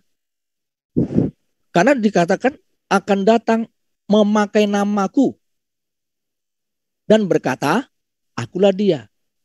Kalau bahasa sederhananya akan datang mengaku-ngaku sebagai Yesus.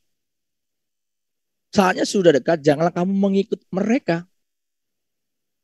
Jadi kalau kata dia itu tadi ditafsir sebagai Bapa, ya itu menghujat namanya.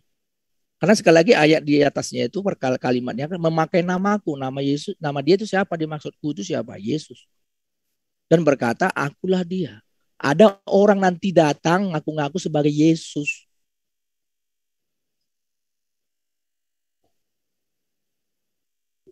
Bukan berarti salah menceritakan tentang Yesus, tapi Yesus yang diceritakan itu harus sesuai dengan Injil. Karena Injil bicara tentang keselamatan. Injil keselamatan bicara tentang Yesus. Saya hanya itu tadi awalnya itu aja. Saya kan mau menjelaskan aja nih. Udah? Udah. Sip. Yuk, Brunda. Oke, jadi saya tanggapi ya. Ini adalah pembicaraan Yesus kepada murid-muridnya yang hidup sesama bergandengan tangan dengan Yesus. Kata Yesus kepada muridnya, waspadalah supaya kamu jangan disesatkan. Kamu di sini murid-muridnya yang hidup sesama dengan Yesus. Sebab banyak orang akan datang dengan memakai namaku. Jadi jangan diartikan orang-orang itu datang dengan membawa nama Yesus. Akulah Yesus, akulah Yesus, akulah Yesus. Karena kalau Anda menjadikan memakai nama Yesus dan dia mengatakan akulah Yesus, berarti nubuatan Yesus ini tidak tergenapin. Karena kita tidak pernah melihat banyak orang mengaku Yesus. Ya, tolong cermati di situ. Jadi maksud daripada memakai namaku itu, ada orang yang mengaku-ngaku sebagai utusan Yesus. Mengaku-ngaku sebagai rasulnya Yesus. Mengaku-ngaku bahwa Yesus itu adalah Allah. Itu yang dimaksud. Saya tidak kemudian menghujat. Tidak. Saya belum pernah menemukan banyak orang menyebut, akulah Yesus, akulah Yesus. Itu nggak ada tuh. Nah, lalu kemudian, ketika dikatakan akulah dia di sini, kalau orang Kristen itu selalu berbicara tentang Yesus. Akulah dia. Kenapa Yesus dituhankan? Karena Yesus selalu mengatakan, akulah dia. Ego emi. Lalu kemudian ketika Anda mengatakan, orang itu akan mengaku dia adalah Yesus, itu pun akan kena kepada pendiri Kristen. Kenapa saya katakan demikian? Coba kita lihat bagaimana kemudian Paulus itu mengaku sebagai Bapa di dalam Yesus Kristus. Di dalam 1 Korintus 4 nomor 15. Sebab sekalipun kamu mempunyai beribu-ribu bapa, beribu-ribu pendidik di dalam Kristus, kamu tidak mempunyai banyak bapa. Karena akulah yang dalam Kristus Yesus telah menjadi bapakmu oleh Injil yang kuberitakan kepadamu. Paulus mengaku adalah bapa di dalam Yesus Kristus. Berarti sama halnya dia mengaku, akulah dia. Kalau ingin Anda larikan ke sana. Tapi poin yang ingin saya ajarkan di sini, yang ingin saya utarakan di sini adalah Yesus berbicara kepada manusia-manusia yang sesama dengannya, yaitu muridnya. Waspadalah supaya kamu jangan disesatkan, sebab banyak orang yang akan datang dengan memakai namaku. Seperti saya misalnya nih. Banyak orang yang sering-sering memakai namaku ke daerah. Oh, saya diutus oleh Bang Suma. Katanya laporan untuk bulan ini belum terselesaikan dan sudah 3 bulan laporan Anda tidak sampai ke kantor pusat. Banyak orang memakai nama saya. Giliran orang di daerah nelpon, Bang Suma betulan ini suruhan Anda untuk datang. Oh, enggak ada. Loh, katanya dia bawa nama Bang Suma. Ini yang dimaksud. Banyak orang yang menjajakan nama Yesus, mengatasnamakan Yesus. Ini yang Yesus minta supaya murid-muridnya waspada. Kenapa poin ini tepat? Karena di dalam data nomor 12-nya dikatakan dalam Lukas 21, tetapi sebelum semua itu terjadi, kamu terlebih dahulu ditangkap dan dianiaya. Nah, sekarang pertanyaannya, antara penyampaian Yesus kepada murid-muridnya agar waspada dengan kronologis terjadinya penangkapan dan penganiayaan terhadap murid Yesus, ada enggak yang kelak terjadi penganiayaan kepada murid-murid Yesus, ditangkap murid Yesus, dimasukkan ke dalam rumah-rumah ibadat, di penjara-penjara murid Yesus itu ada nggak pernah terjadi terhadap murid-murid Yesus angkatan pertama? Ada. Siapa pelakunya? Mari kita teropong. Ini kita belajar secara sistematis supaya kita memahami. Jangan memfitnah sebuah ajaran. Jangan mengatakan orang itu menghujat. Di dalam Kisah Para Rasul 8 pasal 3, di situ diterangkan, Saulus berusaha membinasakan jemaat itu dan ia memasuki rumah demi rumah untuk menyeret laki-laki dan perempuan keluar dan menyerahkan mereka untuk dimasukkan ke dalam penjara. Poin pertama. Galatia 1 nomor 13. Sebab kamu telah mendengar tentang hidupku dahulu dalam agama Yahudi. Tanpa batas aku menganiaya jemaat Allah. Tunggu dong Rema. Dan berusaha membinasakannya. 3 menit. Tunggu Rema, tunggu. Lu juga tadi nggak dipotong kok. Lihat timer masing-masing. Saya lihat kan 3 menit udah lewat. Silakan Anda bantah argumen saya dengan data. Silakan. Tadi saya dengar ya. Tolong 3 menit dia dicatat ya. Ya, 11.09 nih. 11.09. Sampai 11.012. Ya. 11.12. Yuk. Kembali saya ingatkan Zuma, Anda itu menghujat dalam teks ini. Karena sekali lagi di dalam Lukas 21 ayat 8 tadi yang kita bahas, sebab banyak orang akan datang dengan memakai namaku dan berkata, akulah dia. Tadi kamu menjelaskan nanti akan datang orang mengaku utusan Yesus.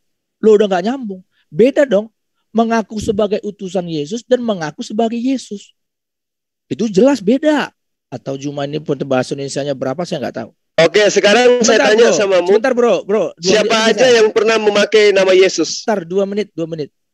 Ya. Kalau bicara seperti itu, sekarang ini ada namanya sebuah gereja Allah yang Maha Kuasa namanya. Pemimpinnya mengaku-ngaku sebagai Yesus. Yang inkarnasi yang sudah datang. Dan itu sudah banyak di dalam kekristenan itu banyak dari masa ke masa mengaku sebagai Yesus. Mengaku sebagai inkarnasi kedua. Yesus datang sudah kedua kali. Mengaku-ngaku sebagai dia. Jadi sekali lagi tadi Zuma mengatakan mengaku sebagai utusan Yesus. Nah salah. Di sini tidak berkata utusan Yesus. Mengaku Yesus. Itu beda. Sekali lagi beda. Catat penting baik-baiknya. Makanya Paulus kalau dikaitkan nggak pernah mengaku sebagai Yesus. Udah, kayaknya udah 3 menit aja, 2 menit aja udah cukup dah. 11. Sip, thank you. Silakan Gurunda 11.11 sampai 11.14.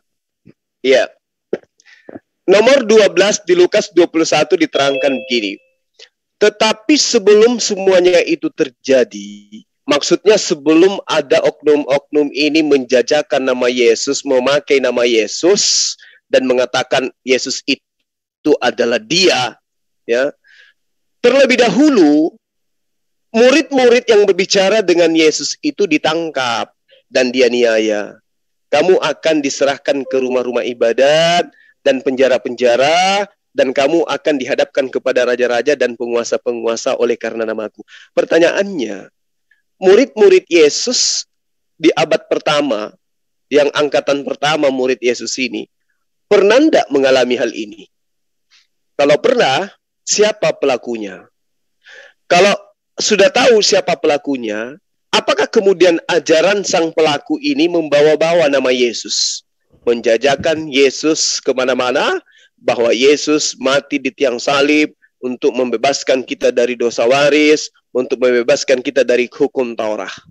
Ada enggak oknum itu? Ini perlu. Kita perlu untuk mengungkap siapa oknum yang dimaksud oleh Yesus yang datang memakai namanya, kemudian mengatakan Yesus itu adalah Tuhan, dan kemudian dikatakan saatnya sudah dekat, dan sebelum itu terjadi, terlebih dahulu pelakunya menangkap, menganiaya, kemudian menyerahkan murid-murid Yesus ke rumah-rumah ibadat dan penjara-penjara. Apakah itu sudah pernah terjadi di dalam kehidupan Yesus dengan murid-muridnya? Silakan. Oke, tadi yuk, udah bisa 11.13 sampai 11.16. Oke. Tadi Juma mengatakan Lukas 21 ayat 12 tetapi sebelum semuanya itu, dia menafsir bahwa kata itu tuh berita orang mengaku sebagai Yesus. Sebenarnya itu bukan bicara tentang ke sana, karena di ayat itu bicara tentang ayat 10 dan 11. Tetapi sebelum semuanya itu, kata semuanya itu bicara tentang bangsa akan bangkit melawan bangsa, ayat 10-nya.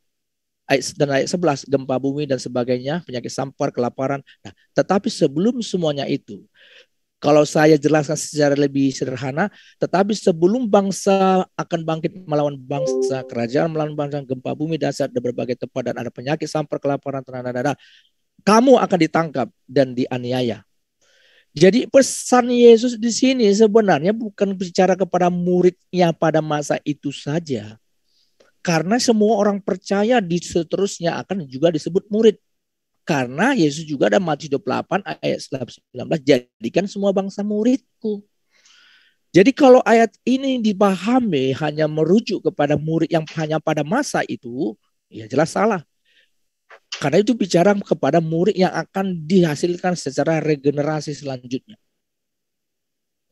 Jadi kalau misalnya siapa, saya lupa nih pertanyaan tadi, ada berapa jadi saya nggak sempat saya catat nih. Tapi gak apa-apa, tolong Pak Juma tadi. Yang pertanyaannya apa tadi? Yang pertanyaannya apa tadi? Ya silakan Gurunda 11.14 sampai 11.17. Oke. Di situ diceritakan sebelum semua itu terjadi, Anda kemudian mengatakan bahwa yang terjadi itu adalah 10.11. Anda keliru di situ. Sengaja Anda menyembunyikan kebenarannya.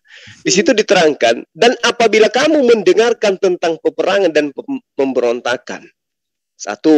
Kemudian bangsa akan bangkit melawan bangsa. 2. Kerajaan melawan kerajaan. 3. Dan akan terjadi gempa bumi. 4. Dan seterusnya dan seterusnya. Tapi Yesus mengatakan, sebelum semua itu terjadi, kamu akan ditangkap dan dianiaya. Pertanyaan saya sederhana. Apakah hal ini dialami oleh murid-murid Yesus pertama kali? Kalau saudara saya mengatakan itu bukan berbicara mengenai murid Yesus pada masa itu, Anda salah lagi. Kenapa?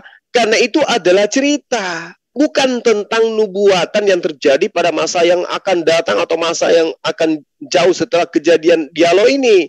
Di nomor 7 diterangkan, murid-murid bertanya kepada Yesus.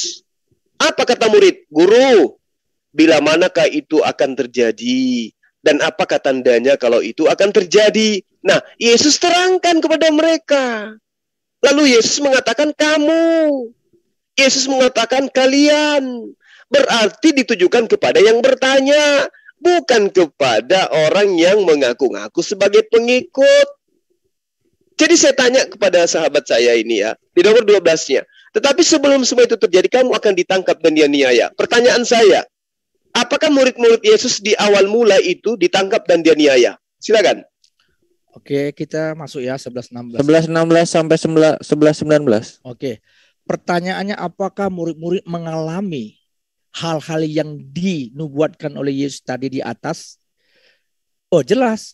Kalau sejarah membuktikan murid-murid semua mengalami aniaya, kematian, bahkan tidak normal sebagaimana kematian manusia pada umumnya. Kalaupun ada hanya satu, yaitu Yohanes, yang dia juga yang mendapat wahyu di dalam kitab Wahyu, dia penulisnya juga. Jadi perkataan tadi Zuma mengatakan bahwa ayat 12 ini, tetapi sebelum semuanya itu, Zuma mengutip kembali di ayat yang ke-9 terakhir. Tetapi tidak berarti kesudahannya akan datang. Padahal ayat 10 udah seperti cerita yang baru, seperti ya tanda kutip. Karena Yesus berkata, jangan hanya lihat baca yang merahnya ya kalau istilahnya di handphone. Tapi ia berkata kepada mereka. Nah, jadi dia memberikan suatu narasi yang baru. Ia berkata kepada mereka, bangsa akan bangsa melawan dan seterusnya ayat 11. Tetapi sebelum semuanya itu, nah itu lebih pada fokus kepada tentang bangsa akan bangsa dan seterusnya. Lalu pertanyaannya muncul, apakah murid-muridnya mengalami semua yang di atas? Dan akan terjadi gempa bumi yang dahsyat dan berbagai tempat dan penyakit sampar, kelaparan, akan terjadi juga hal yang mengejutkan dan tanda dahsyat dari langit. Tetapi sebelum semuanya itu, kamu akan ditangkap dan dianiaya, kamu akan diserahkan ke dalam badan penjara, dan kamu akan mendapat kepada raja-raja dan penguasa oleh karena namaku. Hal itu akan menjadi kesempatan bagimu untuk bersaksi. Sebab itu tetapkanlah dalam hatimu supaya kamu jangan memikirkan lebih dahulu pembelaanmu. Sebab aku sendiri akan memberikan kepadamu kata hikmat, sehingga kamu tidak ditentang, dibantah lawan-lawanmu. Dan kamu akan serahkan juga oleh orang tuamu, saudaramu, kamu keluargamu, dan sahabat-sahabatmu, dan beberapa orang dari kamu akan dibunuh. Dan kamu akan dibenci semua orang oleh karena namaku. Tetapi tidak selai pun dari rumput kepalamu akan hilang. Kalau kamu tetap bertahan, kamu akan memperoleh hidupmu. Udah jelas. Murid-murid mengalami. Murid-murid mengalami. Aniaya karena nama Yesus. Ya, murid-murid mengalami. Gurunda silakan sampai 11:22. Oke. Nah, Anda sudah mengakui bahwa murid-muridnya Yesus pertama kali ya itu mengalami penganiayaan. Kalau kemudian sahabat saya itu mengatakan ini juga adalah nubuatan di masa yang akan datang atau masa sekarang. Ingat di nomor 20-nya, apabila kamu melihat Yerusalem dikepung oleh tentara-tentara, ketahuilah bahwa keruntuhannya sudah dekat. Ini berbicara pada masa itu, bukan berbicara masa yang akan datang. Nah, kembali kepada pertanyaan saya. Kalau saudara sudah mengakui bahwa murid Yesus itu mengalami penganiayaan di angkatan pertama, siapa pelaku penganiaya ini? Silakan. Nah, salah satu 3 menit loh. Okay. Sampai 11:22. 11:23 salah. Yuk. 22 lah, 19 ke 22. 23 ini 20, lanjut aja. Oke, saya ya maksudnya ya. Ya. Oke. Kapan mereka mengalami penganiayaan? Itu udah jelas zaman Kaisar Nero. Mereka mengalami itu. Dan banyak kaisar-kaisar pada masa itu di Roma, mereka mengalami. Sejarah itu banyak. Mereka mengalami semua aniaya karena nama Yesus. Jadi kalau dikatakan ini hanya ditujukan kepada mereka yang pada masa itu. Nah, itu salah pemahaman. Itu ditujukan kepada semua murid yang akan bisa saja mengalami situasi yang sama pada masa itu. Yang dulu sama yang sekarang. Itu bicara tentang kepada murid yang pada masa itu benar, dan juga kepada murid yang akan berlangsung terus regenerasi. Karena situasi-situasi bisa sama terjadi. Karena kalau itu hanya ditujukan pada murid-murid yang di sana, saya yakin itu nggak akan pernah menjadi bagian dari Injil. Kalau hanya untuk mereka yang ada di sana. Kejadian itu. Tapi itu sebagai hiburan, mengingatkan kepada siapapun nanti kelak menjadi mereka sebagai pemberita kabar baik Injil akan mengalami hal-hal seperti ini. Akan mengalami, kalaupun tidak semua yang akan mengalami. Karena memang rasul-rasul ini juga, kalau juga para hamba Tuhan, istilah kami, itu ada memang masing-masing mereka punya harga, istilah kami itu memiliki harga yang harus dibayar mengingat panggilan mereka. Ya saya rasa itu aja. Kalau kalimat ini mengatakan kalau di ayat selanjutnya semua ini memang akan satu, seperti tadi Lukas 21 itu, sampai ayat ke 38. Jadi semua itu memang satu paket semua. Cuma kan konteks kita tadi, fokus kita, perkataan Yesus yang Juma kutip di dalam ayat yang ke-9, ke-8 maksud saya. Akulah dia. Nah, kalau sudah sampai di situ harus dijelaskan siapa kata dia itu bicara orang mengaku sebagai Yesus. Selesai sebenarnya di situ aja. Kalau dikupas selanjutnya berarti memang ngambang nih. Udah kita memang nggak akan cukup lagi waktu kita sampai kapan ini membahas itu semua, karena bisa terkait satu sama lain. Karena berita ini seperti rantai, nggak bisa terpisahkan karena terhubung antara satu sama yang lain. Nah, kan makanya saya bilang tadi fokusnya di mana? Ayat 8. Saya hanya menjelaskan akulah dia di situ bukan Bapa, bukan kepada siapapun selain bicara kepada Yesus sendiri. Kira-kira gitu cuma. Oke. Lanjut Gurunda. Sampai 11:25. 26. Ya, jadi gini. Ketika saudara sudah mengakui bahwa penganiayaan dialami oleh murid angkatan pertama, maksudnya murid aslinya Yesus. Ya. Artinya bahwa ada pelaku. Kalau kemudian saudara mengatakan pelakunya adalah Kaisar Nero, Kaisar ini dan seterusnya. Lah faktanya Paulus sendiri ngaku kok sebagai penganiaya murid Yesus. Kisah Para Rasul 8 pasal 7, Galatia 1 nomor 13. Sebab kamu telah mendengar tentang hidupku dahulu dalam agama Yahudi, tanpa batas aku menganiaya jemaat Tuhan dan berusaha membinasakan mereka. Jadi pelakunya ada, Paulus. Kita nggak usah lari kemana-mana lah. Kitab Anda menyajikan itu. Kisah Para Rasul 8 pasal 3. Tetapi Saulus berusaha membinasakan jemaat itu, dan ia memasuki rumah demi rumah dan menyeret laki-laki dan perempuan keluar dan menyerahkan mereka untuk dimasukkan ke dalam penjara. Menggenapin apa yang dimaksud Yesus di dalam Lukas 12 pasal 8 itu. Itu makanya aku bilang, ya, akulah dia di sini itu mengajarkan Yesus itu sebagai Tuhan. Membawa nama Yesus itu artinya ngaku-ngaku sebagai utusan Yesus. Ini yang harus diwaspadai oleh murid Yesus.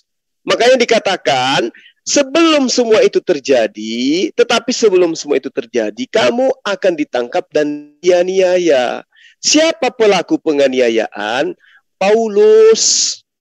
Berarti ini bercerita masa Yesus menasehatkan ketika muridnya bertanya, sampai kepada masa Paulus menganiaya muridnya. Jadi kita nggak usah lari ke Nero. Ini faktanya Paulus sudah ngaku. Dia yang menganiaya jemaat. Dia yang kemudian menjual nama Yesus, menjajakan Yesus kemana-mana dengan mengirim surat. Itu yang harus diwaspadai. Oke, 225 ya. Saya masuk ya. Ya, silakan. Boleh. Yo, silakan. Tadi berkata, pertama harus saya ralat, murid-murid Yesus itu bukan hanya mereka murid asli, karena semua yang percaya akan menjadi murid yang asli. Hanya dimulai dari mereka. Itu perlu dicatat ya. Dimulai dari mereka. Oke, sekarang Paulus penganiaya. Betul. Sebelum Paulus bertobat, dia salah satu penganiaya itu. Dia salah satu penganiaya, bahkan dia membunuh, menganiaya, jelas dikatakan dahulu. Nah, kalimat kata dahulu bicara kelakuannya sebelum dia dipanggil ketika berjalan ke suatu tempat. Di tengah jalan dia mengalami pertobatan. Nah, dari situ dia menjelaskan siapa saya dulu. Saya dulu penganiaya murid-murid orang percaya. Tapi sekarang justru dia berbalik. Justru dia menjadi orang yang terdepan, salah satu dikhususkan untuk memberitakan Injil untuk di luar Israel. Dia dikhususkan. Nah, itu hal selanjutnya tadi. Jadi kalau sekali lagi Zuma mengatakan bahwa kalimat Lukas 21 ayat 8 tadi, dia itu bicara tentang mengaku utusan Yesus. Akulah dia. Itu bukan bicara pengutusan orang yang diutus. Enggak, itu bicara akulah dia, itu bicara akulah Yesus. Mengaku-ngaku akulah Yesus. Bukan mengaku akulah utusan Yesus. Nah, dihujat lagi gitu. Kenapa saya bilang? Karena ditafsir seperti itu. Padahal udah jelas akulah dia berbicara tentang akulah Yesus. Bukan akulah utusan Yesus. Itu jelas beda. Sekali lagi Paulus dulu penganiaya betul. Tapi di perjalanan dia insaf.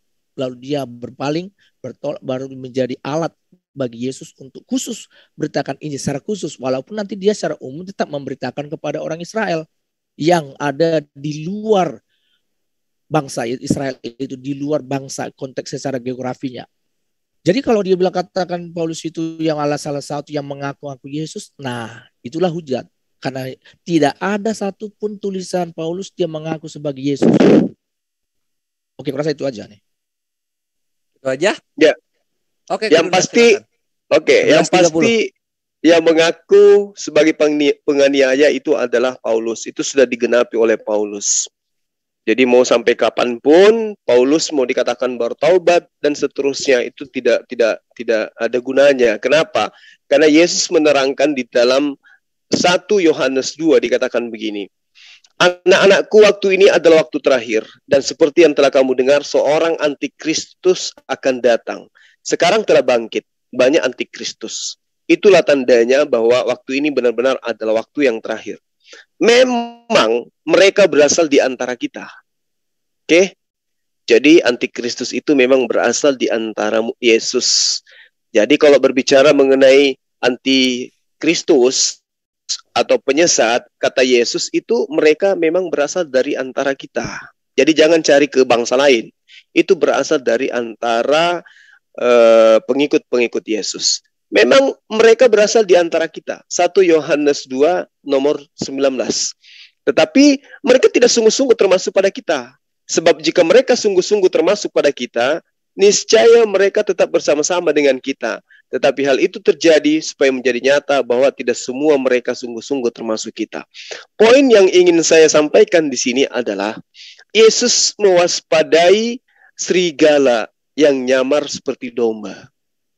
Kalau berbicara mengenai menyamar, berarti dia harus tampil sebagai pengikut.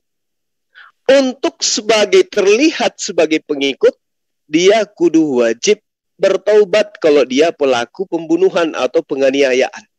Supaya dianggap sebagai pengikut, dia harus bertaubat, ngaku bertaubat. Supaya dianggap sebagai pengikut. Nah, Yesus mengatakan waspada terhadap serigala-serigala yang menyamar seperti domba. Apa maksudnya? Menyamar seperti pengikut Yesus. Nah, di mana itu muncul? Di mana di agama lain yang pernah mengaku-ngaku sebagai pengikut Yesus? Apakah ada orang Hindu pernah mengaku-ngaku sebagai pengikut Yesus? Apakah ada orang Islam yang pernah mengaku sebagai pengikut Yesus? Tidak ada. Yang mengaku pengikut Yesus itu adalah Paulus, yang diawali dengan karakternya dia menganiaya. Makanya harus diwaspadai. Kemudian, kalau dikatakan bahwa Paulus itu bukan serigala, kita lihat kembali ke dalam Kejadian 49 pasal 27. Bagaimana ketika Yakub memanggil semua anak-anaknya, lalu kemudian Yakub menceritakan tentang ramalan-ramalan Yakub kepada masa depan anak-anaknya satu persatu. Dan ketika gilirannya tiba kepada Benyamin, Yakub mengatakan, dan kau Benyamin, kelak keturunanmu berlaku seperti serigala. Lalu siapa yang mengaku sebagai keturunan Benyamin? Baca Roma 11 nomor 1. Aku orang Yahudi dari keturunan Benyamin. Berarti tergenapin apa yang dimaksud oleh Yakub, bahwa keturunan daripada Benyamin kelak ada yang berlaku seperti serigala, nyamar seperti domba. Demikian. Oke. Tadi masih mau ditanggapi? Ya. Setelah kebenaran yang hakiki ini, Brother Emo? Saya tanggapi. Oke, siap. 11:31 sampai 11:34. Ya, saya tanggapi bicara tentang tadi dia mengutip Yohanes 1, Yohanes 2 ayat 18 dan 19 ya. Istilah saya bisa tangkap bahwa Juma mengatakan bahwa Paulus itu ya jadi apa nih? Melebar sedikit ke Paulus ya. Jadi dianggap bahwa Paulus itu adalah orang-orang penyesat. Ya, saya sebagai apologet saya akan sebenarnya saya nggak perlu membela secara sebagai data yang di Alkitab saja. Pertama memang Paulus harus kita terima bahwa dulu dia sebagai penganiaya memang karena dicatat dalam Kisah Para Rasul, dan Kisah Para Rasul ini memang ditulis oleh Lukas yang menjadi teman sepelayanan baik Petrus baik juga Paulus. Mereka ini sering bertiga. Kalau kita lihat nanti sejarah perjalanan mereka sering sama. Jadi dia menuliskan apa yang dikatakan Paulus, dan memang di situ juga Petrus mengakui sebagai rasul, salah satu rasul mengakui keberadaan Paulus sebagai sahabatnya dalam pelayanan. Jadi dia tidak menyangkal.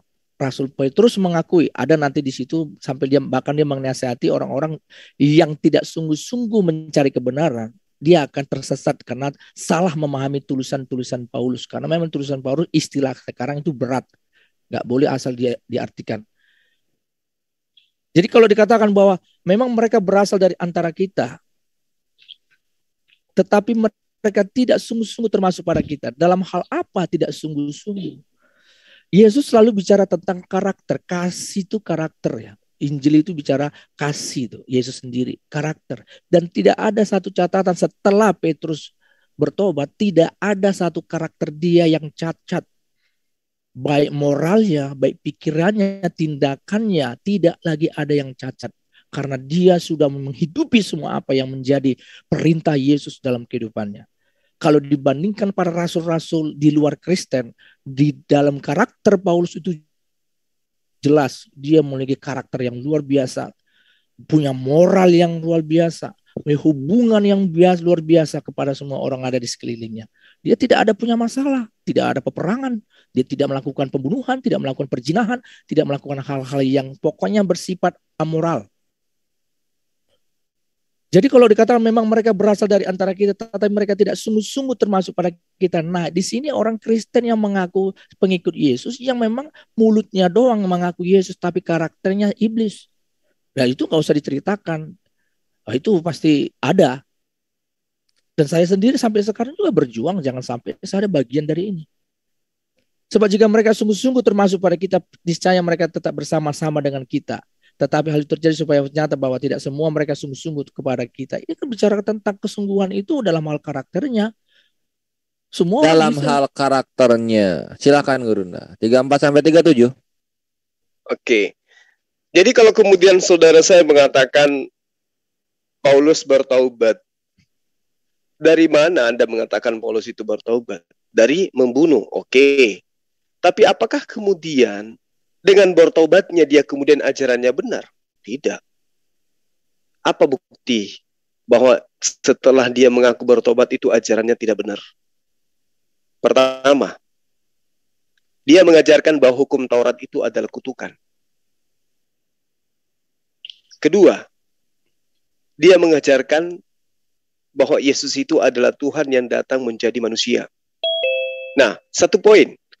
Di dalam Galatia 3 nomor 13, Kristus telah menebus kita dari kutuk hukum Taurat dengan jalan menjadi kutuk karena kita. Sebab ada tertulis, terkutuklah orang yang digantung pada tiang salib. Kalau Paulus ini bertaubatnya dari membunuh, menganiaya. Tapi hidupnya setelahnya itu tidak benar. Kenapa tidak benar? Karena dia mengajarkan bahwa ketetapan Tuhan yang datang kepada Bani Israel itu adalah kutukan. Sementara Tuhan di dalam kitabnya Bani Israel justru mengajarkan agar ketetapan-ketetapannya di dalam hukum Taurat itu jangan ditambahkan, jangan dikurangi. Ulangan 4 pasal 2, Ulangan 12 nomor 32, Ulangan 13 nomor 11. Amsal 30 nomor 6. Jangan menambahi firmanku, supaya engkau tidak ditegur, dan supaya engkau tidak dianggap pendusta. Janganlah kau menambahi apa yang kuperintahkan kepadamu, dan jangan pula kau mengurangi. Dengan demikian kamu berpegang pada perintah Tuhan Allahmu, yang kusampaikan kepadamu. Ulangan 4 nomor 4. Ulangan 4 nomor 2. Yesus, Matius 7, Matius 5. Ya, jangan kau menyangka aku datang untuk meniadakan hukum Taurat. Setitik pun tidak akan dihilangkan, meski yang paling terkecil sebelum langit dan bumi ini lenyap. Paulus, coba kita lihat, yang Anda katakan bertaubat. Ya, apa yang dikatakan oleh Paulus di dalam pengajarannya? Kristus telah menebus kita dari kutuk hukum Taurat. Sejak kapan hukum Taurat itu disebut kutuk?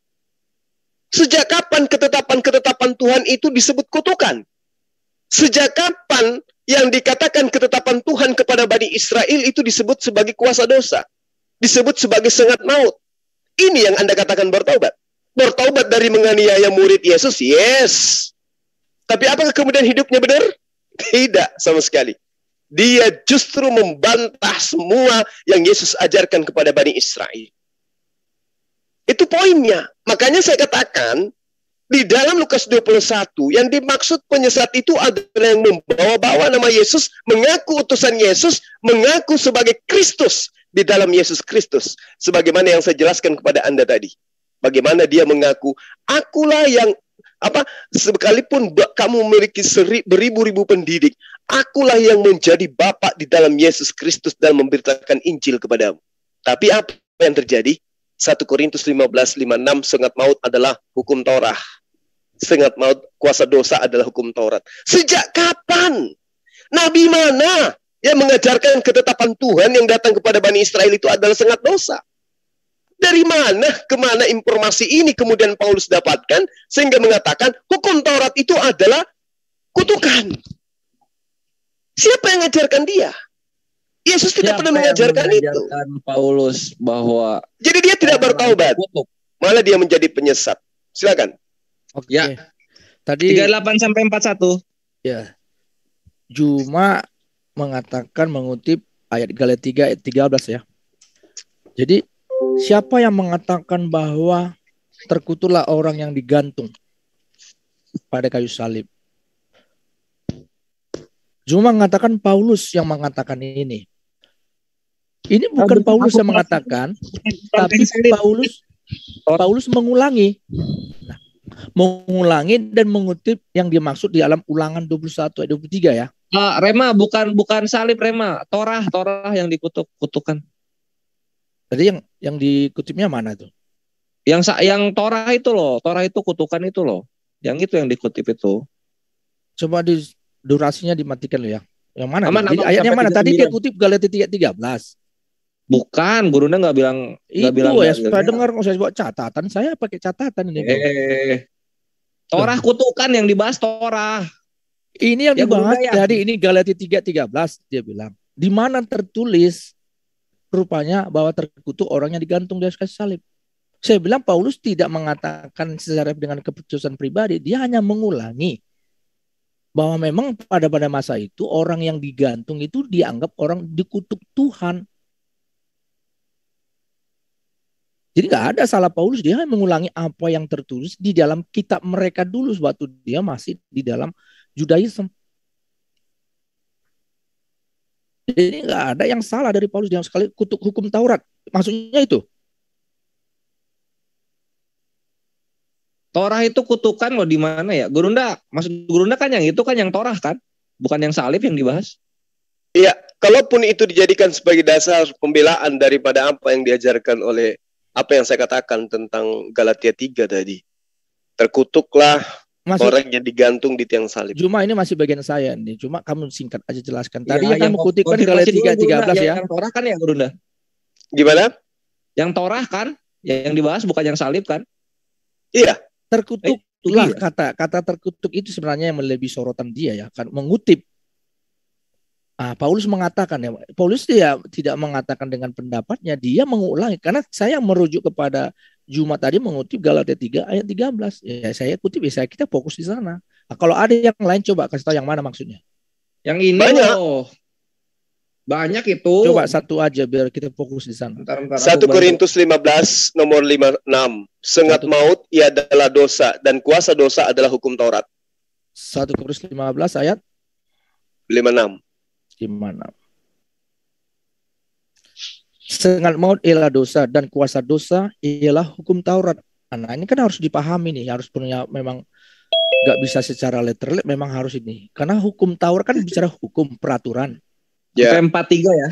Ya kan bicara peraturan di sana ini. Hukum itu bicara peraturan. Semua akan menjadi salah ketika ada peraturan. Bisa salah ketika ada peraturan. Kita akan nggak pernah disalahkan melewati persimpangan 4 kalau nggak ada di situ peraturannya tentang rambu lalu lintas. Lah memang begitu. Benar tuh. Ya, maka dari itulah kemudian hukum Tuhan dianggap kutukan. Sebentar bro, ini harus apa dulu kita. Tadi kan sudah terlapor saya nih. Ya. Ya lanjut. Ini sampai berapa saya nih? 1 menit aja ya. Sampai 43. Ya, 43. Jadi harus jelaskan ini karena bicara hukum. Ini kan Taurat ini hukum peraturan gitu loh. Jadi jangan karena hukum Taurat lalu kita nggak memahami itu artinya sebagai sebuah harus diikuti. Kalau tidak diikuti itu bersalah jadinya. Ada hukuman di baliknya. Sengat itu kan bicara hukuman sebenarnya. Sengat itu seperti lebah menyengat itu kan dia dihukum orang yang dekat-dekat sama dia kira-kira gitu. Dia lawan atau dihukum lah. Jadi kalau dipahami bahwa kuasa dosa ialah hukum Taurat, iya. Sekali lagi, tidak akan pernah ada kesalahan jika tidak ada peraturan untuk melarang.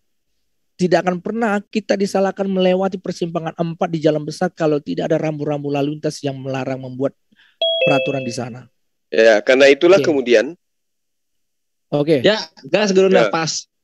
Nah, karena itulah kemudian Paulus mengatakan ketetapan Tuhan itu adalah kutukan. Yang menjadi pertanyaan, nabi mana yang mengajarkan bahwa ketetapan Tuhan itu adalah kutukan, sehingga dia harus dihapuskan dengan matinya Tuhan di atas tiang salib? Yesus di mana mengajarkan bahwa ketetapan Tuhan berupa hukum Taurat itu adalah kutukan? Inilah yang saya katakan, bahwa Yesus mewanti-wanti muridnya agar waspada kepada penyesat. Penyesat yang datang dari tengah-tengah mereka, yang membawa mengatasnamakan Yesus dan mengajarkan Yesus itu adalah Dia. Dia di sini adalah Tuhan. Jika engkau berkata dengan mulutmu dan apa yang kau katakan kau imani sepenuh hati bahwa Yesus itu adalah Tuhan, maka engkau akan diselamatkan. Bahwa Yesus itu adalah Dia, maka engkau akan diselamatkan. Itu poinnya. Tapi sah-sah saja saudara saya ini mengalihkan ke metode lain. Tapi pada faktanya ketika Anda sudah mengakui murid Yesus itu dianiaya dan pelakunya adalah Paulus, lalu kemudian bertaubat, kata Anda, setelah bertaubat apakah kemudian ajarannya benar? Ini kita coba lihat. Satu poin dia mengatakan bahwa ketetapan Tuhan berupa Torah yang datang kepada Bani Israel itu adalah sebuah kutukan. Kalau Galatia 3 nomor 13 ada tertulis bahwa terkutuklah orang mati di tiang salib. Pahami. Di dalam Ulangan 21 nomor 23 diterangkan bahwa yang disalib itu adalah penjahat kelas kakap. Orang yang terkutuk. Ya, jangan sampai mayatnya itu menyentuh tanah. Menyentuh tanah aja itu dikatakan mayatnya najis. Begitu hinanya Yesus di pandangan Paulus. Demi untuk membebaskan Kristen dari ketetapan-ketetapan Tuhan dalam hukum Taurat itu. Makanya saya katakan, tunjuk dalil. Adakah Yesus mengatakan ketetapan Tuhan yang datang kepada Bani Israel itu adalah sebuah kutukan? Kalau ada, berarti Paulus benar. Tapi kalau tidak ada, Pauluslah penyesat itu. Silakan. Oke, saya akan masuk tadi kalimat. Mantap, kembali ke sana ya. Dimintakan dalilnya. Yesus mengatakan sama seperti apa yang Paulus deklarasikan bahwa Torah itu kutukan dan semacamnya. Saya rasa begini. Kita semua sama-sama pasti yang cerdas ya, menurut saya yang cerdas. Pasti kita memahami bahwa yang namanya kitab suci itu, walaupun sudah disampaikan secara letter-let, tapi perlu ada penafsiran. Tapi penafsiran itu jangan keluar dari konteks. Ya, kita harus akui dulu gitu loh. Kalau nanti ketika kita bahas mencela Quran kalian, nanti kalian kita main tafsir lagi kan gitu. Oke, kata kutuk sebenarnya apa? Apa sih sebenarnya kutuk? Kalau dalam kekristenan, kalau yang dipertanyakan ada Babel, maka Babel yang menjawab. Kutuk itu bicara hukuman. Ketika dikatakan terkutuklah orang, itu bicara orang yang terhukum. Kalau sesuatu terkutuk, itu berarti dia terhukum. Bila seorang terhukum, berarti konteks pada masa itu terkutuk. Salah satu tradisi Judaism ini, contoh nih. Ketika sebuah keluarga nggak punya anak mandul, itu mereka menganggap keluarga itu terkutuk. Artinya terhukum. Mereka nggak punya anak itu, kenapa nggak punya anak? Karena dihukum. Atau kalau lebih singkatnya, terkutuk. Jadi harus dipahami apa sih dalam kekristenan arti terkutuk, itu terhukum. Jadi kalau terkutuklah orang yang di kayu salib, iya terhukumlah mereka. Karena memang di kayu salib itu hukuman final. Tidak akan ada lagi bisa lepas dari sana. Hukuman mati istilah sekarang. Jadi kalau orang kayu salib terkutuk, ya itu maksudnya terhukum. Terhukum gitu loh. Dan hukuman yang terkutuk ini fatal. Istilahnya kutuk ini bicara tentang hukuman yang langsung diturunkan. Allah yang langsung yang melakukannya tanda kutip ya. Dengan memakai pasti orang sekelilingnya. Entah siapa, mungkin bisa seperti Yesus. Dia memakai orang-orang tentara Romawi untuk menghukum dia karena dosa. Itu Bible. Itu bahasa Bible itu. Jadi kalau Anda mungkin pengertiannya sebagai yang bisa diumum secara sederhana, ya udah saya katakan tadi. Lalu Paulus mengutip tadi Roma 10 ayat 9-10 mengaku Yesus sebagai Tuhan. Apa dulu sih arti Tuhan? Nah, nanti jadi lebar lagi kita akan merembet lagi. Tetapi saya akan kembali kepada nats kita bahas tadi. Maka saya inginkan kita fokus. Satu perikop boleh, tapi fokus ayat yang mana? Nanti kan bisa kita juga ikuti dari sebelum dan sesudah ayat itu sendiri. Kata dia tadi saya kembali. Sekali lagi kata dia di situ tidak bicara siapa mengaku sebagai utusan Yesus. Bukan itu artinya. Kata dia di situ tidak sebagai mengaku dia utusan Yesus. Tadi Silakan Gurunda. Cuma mengatakan itu loh. Iya, apa-apalah. Lanjut. Jadi saya di dalam mengatakan dan mempertanggungjawabkan Lukas 21, waspadalah supaya jangan kamu disesatkan, sebab banyak orang yang akan datang dengan memakai namaku. Pada masa murid Yesus di awal mula, itu tidak ada orang mengaku sebagai Yesus, kecuali Yesus Barabas. Jadi itu tidak tergenapin. Kalau yang dimaksud itu banyak yang memakai, orang banyak menggunakan nama dengan panggilan Yesus. Yesus itu nggak tergenapin pada masa murid Yesus. Karena tidak ada ditemukan orang bernama Yesus pada masa murid-murid Yesus. Berarti yang dimaksud di sini adalah orang yang memakai nama Yesus. Artinya gini, mengaku rasul. Rasulnya siapa? Rasulnya Yesus. Mengaku utusan. Utusannya siapa? Utusannya Yesus. Mengaku bertemu dengan roh. Rohnya siapa? Rohnya Yesus. Ketika ke Damsik mengaku mendengarkan suara. Suaranya siapa? Suaranya Yesus. Ketika dia menjadi bapak, dia menjadi bapaknya siapa? Bapak dalam Yesus Kristus. Semua mengatasnamakan nama Yesus dengan memakai namaku. Bukan berarti nama saya adalah Yesus, bukan kayak begitu. Apa pembuktiannya? Lihat, teliti, dengarkan secara seksama apa yang saya jabarkan dari awal sampai sekarang.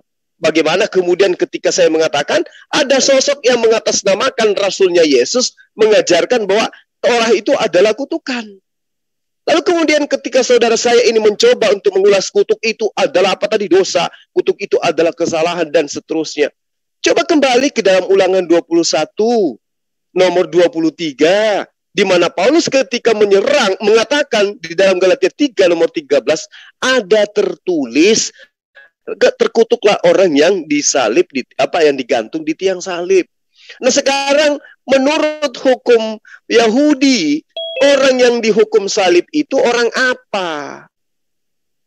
Orang yang mayatnya pun dianggap najis. Orang yang sangat direndahkan, orang yang sangat dihinakan yang dikutuk itu. Nah, Yesus harus menanggung kehinaan dan kenajisan itu demi untuk Kristen membebaskan diri dari ketetapan Tuhan. Ketetapan Tuhan yang datang di dalam hukum Taurat itu dijajakan kepada non-Yahudi agar mereka itu tidak merasa hidup di bawah aturan mainnya hukum Torah. Makanya dihilangkanlah itu makan babi, haram babi. Dihilangkanlah itu harus sunat. Itu dijajakan kepada non-Yahudi. Supaya ajaran Paulus itu laku. Dan itulah yang Anda imani sekarang. Makanya Yesus mengatakan di dalam Yohanes 8 nomor 44, iblislah yang menjadi bapakmu dan kamu ingin melakukan keinginan-keinginan bapakmu. Dia adalah pembunuh manusia pada awal mula. Ketika dia berkata dia berdusta. Ketika dia menyampaikan sesuatu, dia berkata bukan dari dirinya, dia berkata bukan firman Tuhan, tapi dari dirinya sendiri. Dan itu semua digenapi oleh Paulus. Yang pernah mengaku bapak, Paulus. Yang mengaku dusta, mengajarkan dengan dusta, dengan kelicikan, Paulus. Yang mengaku penganiaya murid Yesus, Paulus. Yang berkata bukan dengan firman Tuhan, Paulus. Yang mengajarkan menyembah kepada ilah lain, Paulus. Apalagi yang kurang? Sekarang Anda menjadi Kristen. Oke. Silakan. Apalagi yang kurang? Vivo, Rema silakan sampai 55. Oke, saya tangkap ya ada 52 ya. Karena terlalu banyak tadi Zuma ini bicarakan, menjelaskan. Jadi gitu. banyak jebakan jadinya. Jadi bagi saya contoh nih, masalah kembali jadi makan babi, sunat. Ingat Matius 28 ayat 19. Ini sudah saya diskusikan sama si Kores nih. Yesus tidak pernah mengajarkan kepada kami untuk melakukan apa yang dilakukannya. Itu perlu digarisbawahi. Cuma harus garis bawahi. Tapi Yesus perintahkan kepada kami, lewat para rasul untuk melakukan apa yang diperintahkan, apa yang kuperintahkan. Saya akan baca ayatnya tuh, Matius 28 ayat 19 ya. Karena itu ayat yang ke 19-20. Karena itu pergilah, jadikanlah semua bangsa muridku dan baptislah mereka dalam nama Bapa, Anak dan Roh Kudus, dan ajarlah mereka melakukan segala sesuatu yang telah kuperintahkan kepadamu. Yesus tidak berkata, ajarlah mereka melakukan segala sesuatu yang telah kulakukan. Tidak, itu beda. Cuma harus perhatikan tuh. Karena tidak ada perintah Yesus untuk disunat, tidak ada perintah Yesus untuk mengharamkan babi, makanya kami tidak melakukan itu karena nggak ada perintah. Kalau kami disuruh melakukan apa yang dilakukan Yesus, makanya bolehlah Zuma bicara tentang ini. Dan kami juga tidak akan mungkin bisa melakukan apa yang dilakukan Yesus. Kenapa? Yesus puasa 40 hari 40 malam. Yesus mati di atas kayu salib. Yesus turun dari surga ke bumi. Loh, jelas gak mungkin kami bisa melakukan apa yang dilakukannya.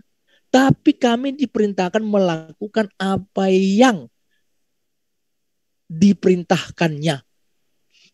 Perlu dicatat itu.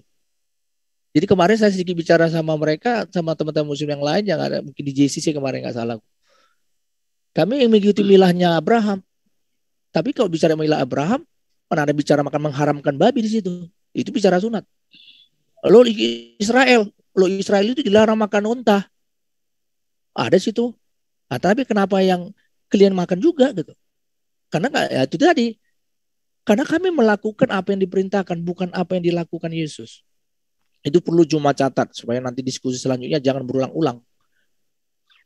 Oke, perlu dicatat supaya nggak berulang-ulang. Gimana ini Gurunda ini? Oke, baik. Perlu dicatat supaya tidak berulang-ulang. Sekarang pasang kuping baik-baik. Yohanes 14 nomor 12. Aku Yesus berkata kepadamu, sesungguhnya barang siapa percaya kepadaku, ia akan melakukan juga pekerjaan-pekerjaan yang aku lakukan. Kurang ayatnya? Mau aku tambah? Oke, catat, pasang kuping baik-baik. Yohanes 10 nomor 27. Aku mengenal muridku, muridku mengenal aku, mereka mendengarkan perkataanku dan mengikuti aku. Yang dikatakan pengikut, mengikuti Yesus, apa yang dilakukan Yesus, itu yang ia lakukan. Itu namanya pengikut. Kalau Yesus pakai anting sebelah kiri, pengikut kudu wajib pakai anting sebelah kiri. Kalau Yesus itu pakai pirang rambutnya warna kuning, pengikut kudu wajib kalau cinta kepada Yesus juga harus pirang warna kuning. Itu yang namanya pengikut. Aku berkata kepadamu, sesungguhnya barang siapa yang percaya kepadaku, ia akan melakukan juga pekerjaan-pekerjaan yang aku lakukan. Kawan, pekerjaan apa yang Yesus lakukan yang Anda lakukan hari ini? Tidak ada. Kenapa? Karena sejatinya Kristen itu nggak percaya kepada Yesus. Itu yang saya katakan tadi. Anda percaya kepada penyesat. Berapa kali saya harus menekankan ini? Anda percaya kepada penyesat yang sejatinya Yesus justru minta supaya waspada. Itu loh. Anda mengatakan tolong supaya didengar, dicatat, supaya tidak diulang. Nah, kayak mana kalau kayak begini seorang muslim yang ngajarin Anda gospel? Karena saya belajar dengan akal, bukan dengan iman. Beda dengan sahabat. Sahabat dengan iman. Jadi ketika ada alur kebenaran yang saya uraikan berdasarkan kitab Anda tolak. Anda lari ke tafsir, padahal datanya nggak butuh tafsir. Yesus mengatakan begitu memang. Ada perintah Yesus memang mengatakan begini.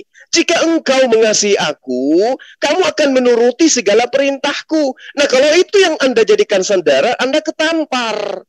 Mana perintah Yesus makan babi? Mana perintah Yesus menjadikan Rasul Paulus? Mana perintah Yesus untuk menyembah dirinya? Mana perintah Yesus untuk menjadikan babi itu sebagai makanan? Minggu itu adalah hari ibadah. Mana? Nggak bisa. Makanya aku bilang, Yesus di dalam Yohanes 8 pasal 44, iblislah yang menjadi bapakmu. Dan kamu mau melakukan keinginan-keinginan bapakmu. Kriteria bapakmu itu kayak mana? Kalau dia berkata dusta, kalau dia berkata bukan firman Tuhan. Itu kriterianya. Nah sekarang Paulus menuliskan surat setebal itu, apakah itu firman Tuhan? Itu pertanyaannya. Kalau itu adalah firman Tuhan, lalu kemana otak kita ketika Paulus sendiri mengatakan, aku menuliskan huruf-huruf besar dengan tanganku sendiri? Kemana pemahaman-pemahaman itu kita akan larikan ketika dia mengatakan bahwa dalam kelicikanku aku menjerat engkau dengan tipu daya. Udah 59 ya. Dengan tipu daya. Ya, silakan. Tadi Zuma mengutip ayat Yohanes 1 ayat 4 ya. 14 maksud saya. Bukan. 12 ya. Yohanes 14 ayat 12. Aku berkata kepadamu, sesungguhnya barang siapa percaya kepadaku, ia melakukan juga pekerjaan-pekerjaan yang aku lakukan. Bahkan pekerjaan-pekerjaan yang lebih besar daripada itu. Nah, pekerjaan apa yang Yesus lakukan?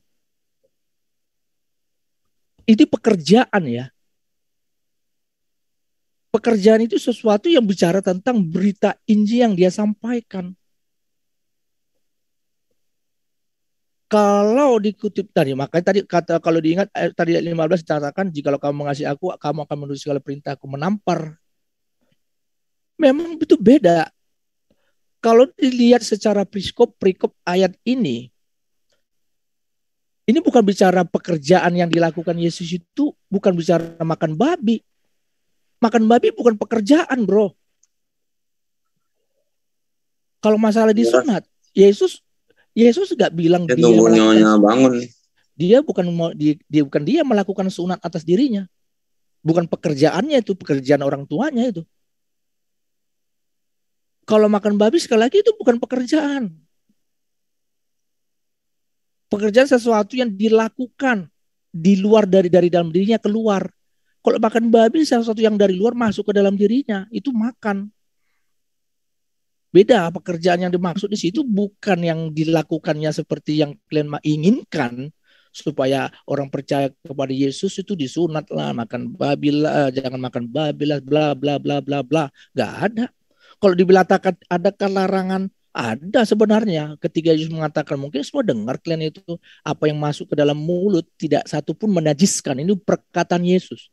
Tapi apa yang keluar dari mulut, dan keluar itu dimaksud bukan keluar muntah, perkataan itu yang masuknya menajiskan.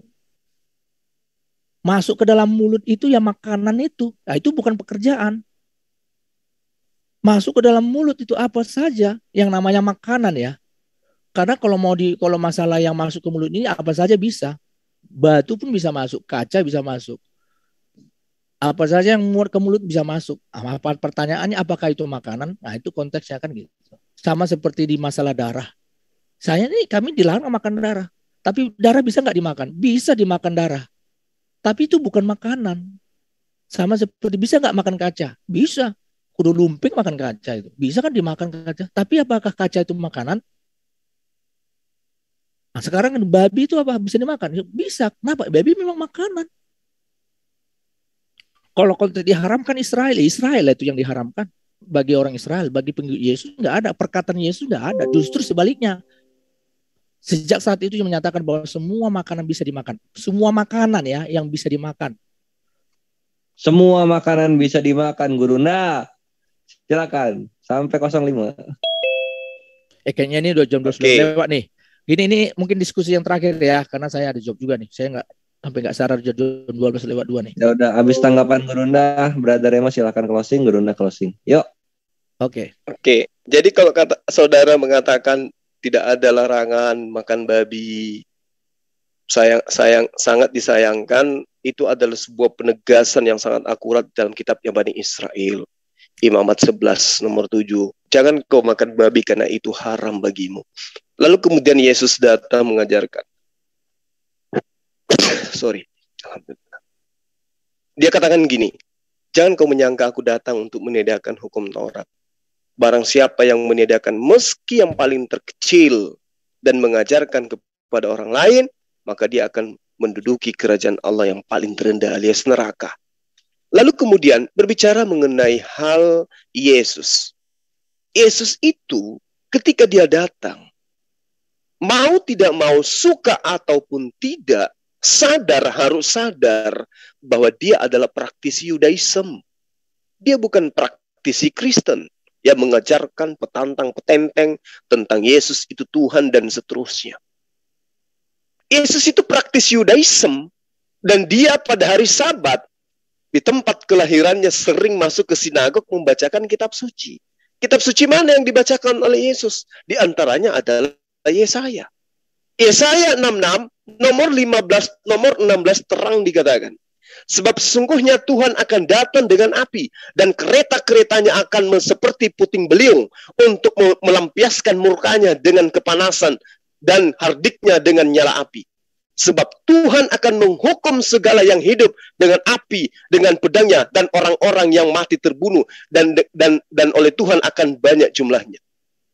Lalu dikatakan begini, mereka yang menguduskan dan mentahirkan dirinya untuk taman-taman dewa, dengan mengikuti seseorang yang ada di tengah-tengahnya, yang memakan daging babi, dan binatang-binatang jijik serta tikus, mereka semua akan lenyap sekaligus. Demikianlah firman Tuhan. Ini berbicara mengenai hari kebangkitan, bro.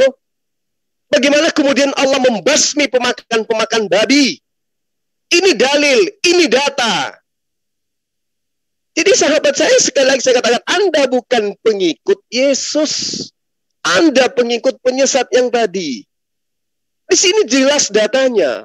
Mereka yang menguduskan dan mentahirkan dirinya untuk taman-taman dewa, dengan mengikuti seseorang yang ada di tengah-tengahnya, yang memakan daging babi. Ini siapa yang dituju?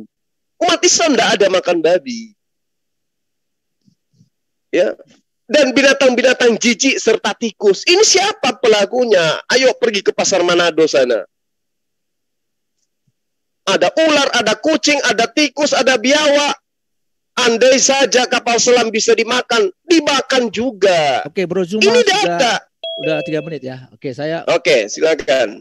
Statement closing ya. Mari. Oke, tadi mengutip ayat 19 ya. Closing ya, Rema. Ya, closing ya. Ya. Karena itu siapa yang meniadakan salah satu perintah hukum Taurat, sekalipun yang paling kecil, dan mengajarkan ayat 18. Karena aku berkata sesungguhnya selama langit dan bumi ini, satu iota atau titik pun tidak akan ditiadakan dari hukum Taurat, koma, ingat ya, cuma koma itu ya, bukan titik ya, sebelum semuanya terjadi. Nah itu penting, apa yang dimaksud semuanya itu sebelum semuanya terjadi. Jadi ada syarat hukum Taurat itu tidak lagi berlaku. Apa syaratnya? Sebelum semuanya terjadi. Ini pesan menunjukkan bahwa hukum Taurat itu akan berakhir. Kapan berakhir? Lukas 17 ayat 7 katakan hukum Taurat itu dan kitab para nabi berakhir pada zamannya Yohanes. Oke? Anda mengatakan bahwa Yesus tadi praktisi. Anda salah. Yesus bukan praktisi Judaism, tapi dia penggenapi. Beda ya. Praktisi atau pelaku itu beda dengan penggenap. Dan mengatakan juga Yesus itu pelaku hukum Taurat. Oh, dia melanggar Sabat. Dia melanggar Sabat, melakukan mujizat sehingga menyuruh orang mengangkat tilam yang sebenarnya hukum Taurat itu ada ukuran yang harus berat yang harus diangkat di hari Sabat. Itu dilanggar. Karena apa? Karena Yesus mengatakan anak manusia Tuhan atas hari Sabat. Artinya dia yang berkuasa atas hari Sabat, bukan hari Sabat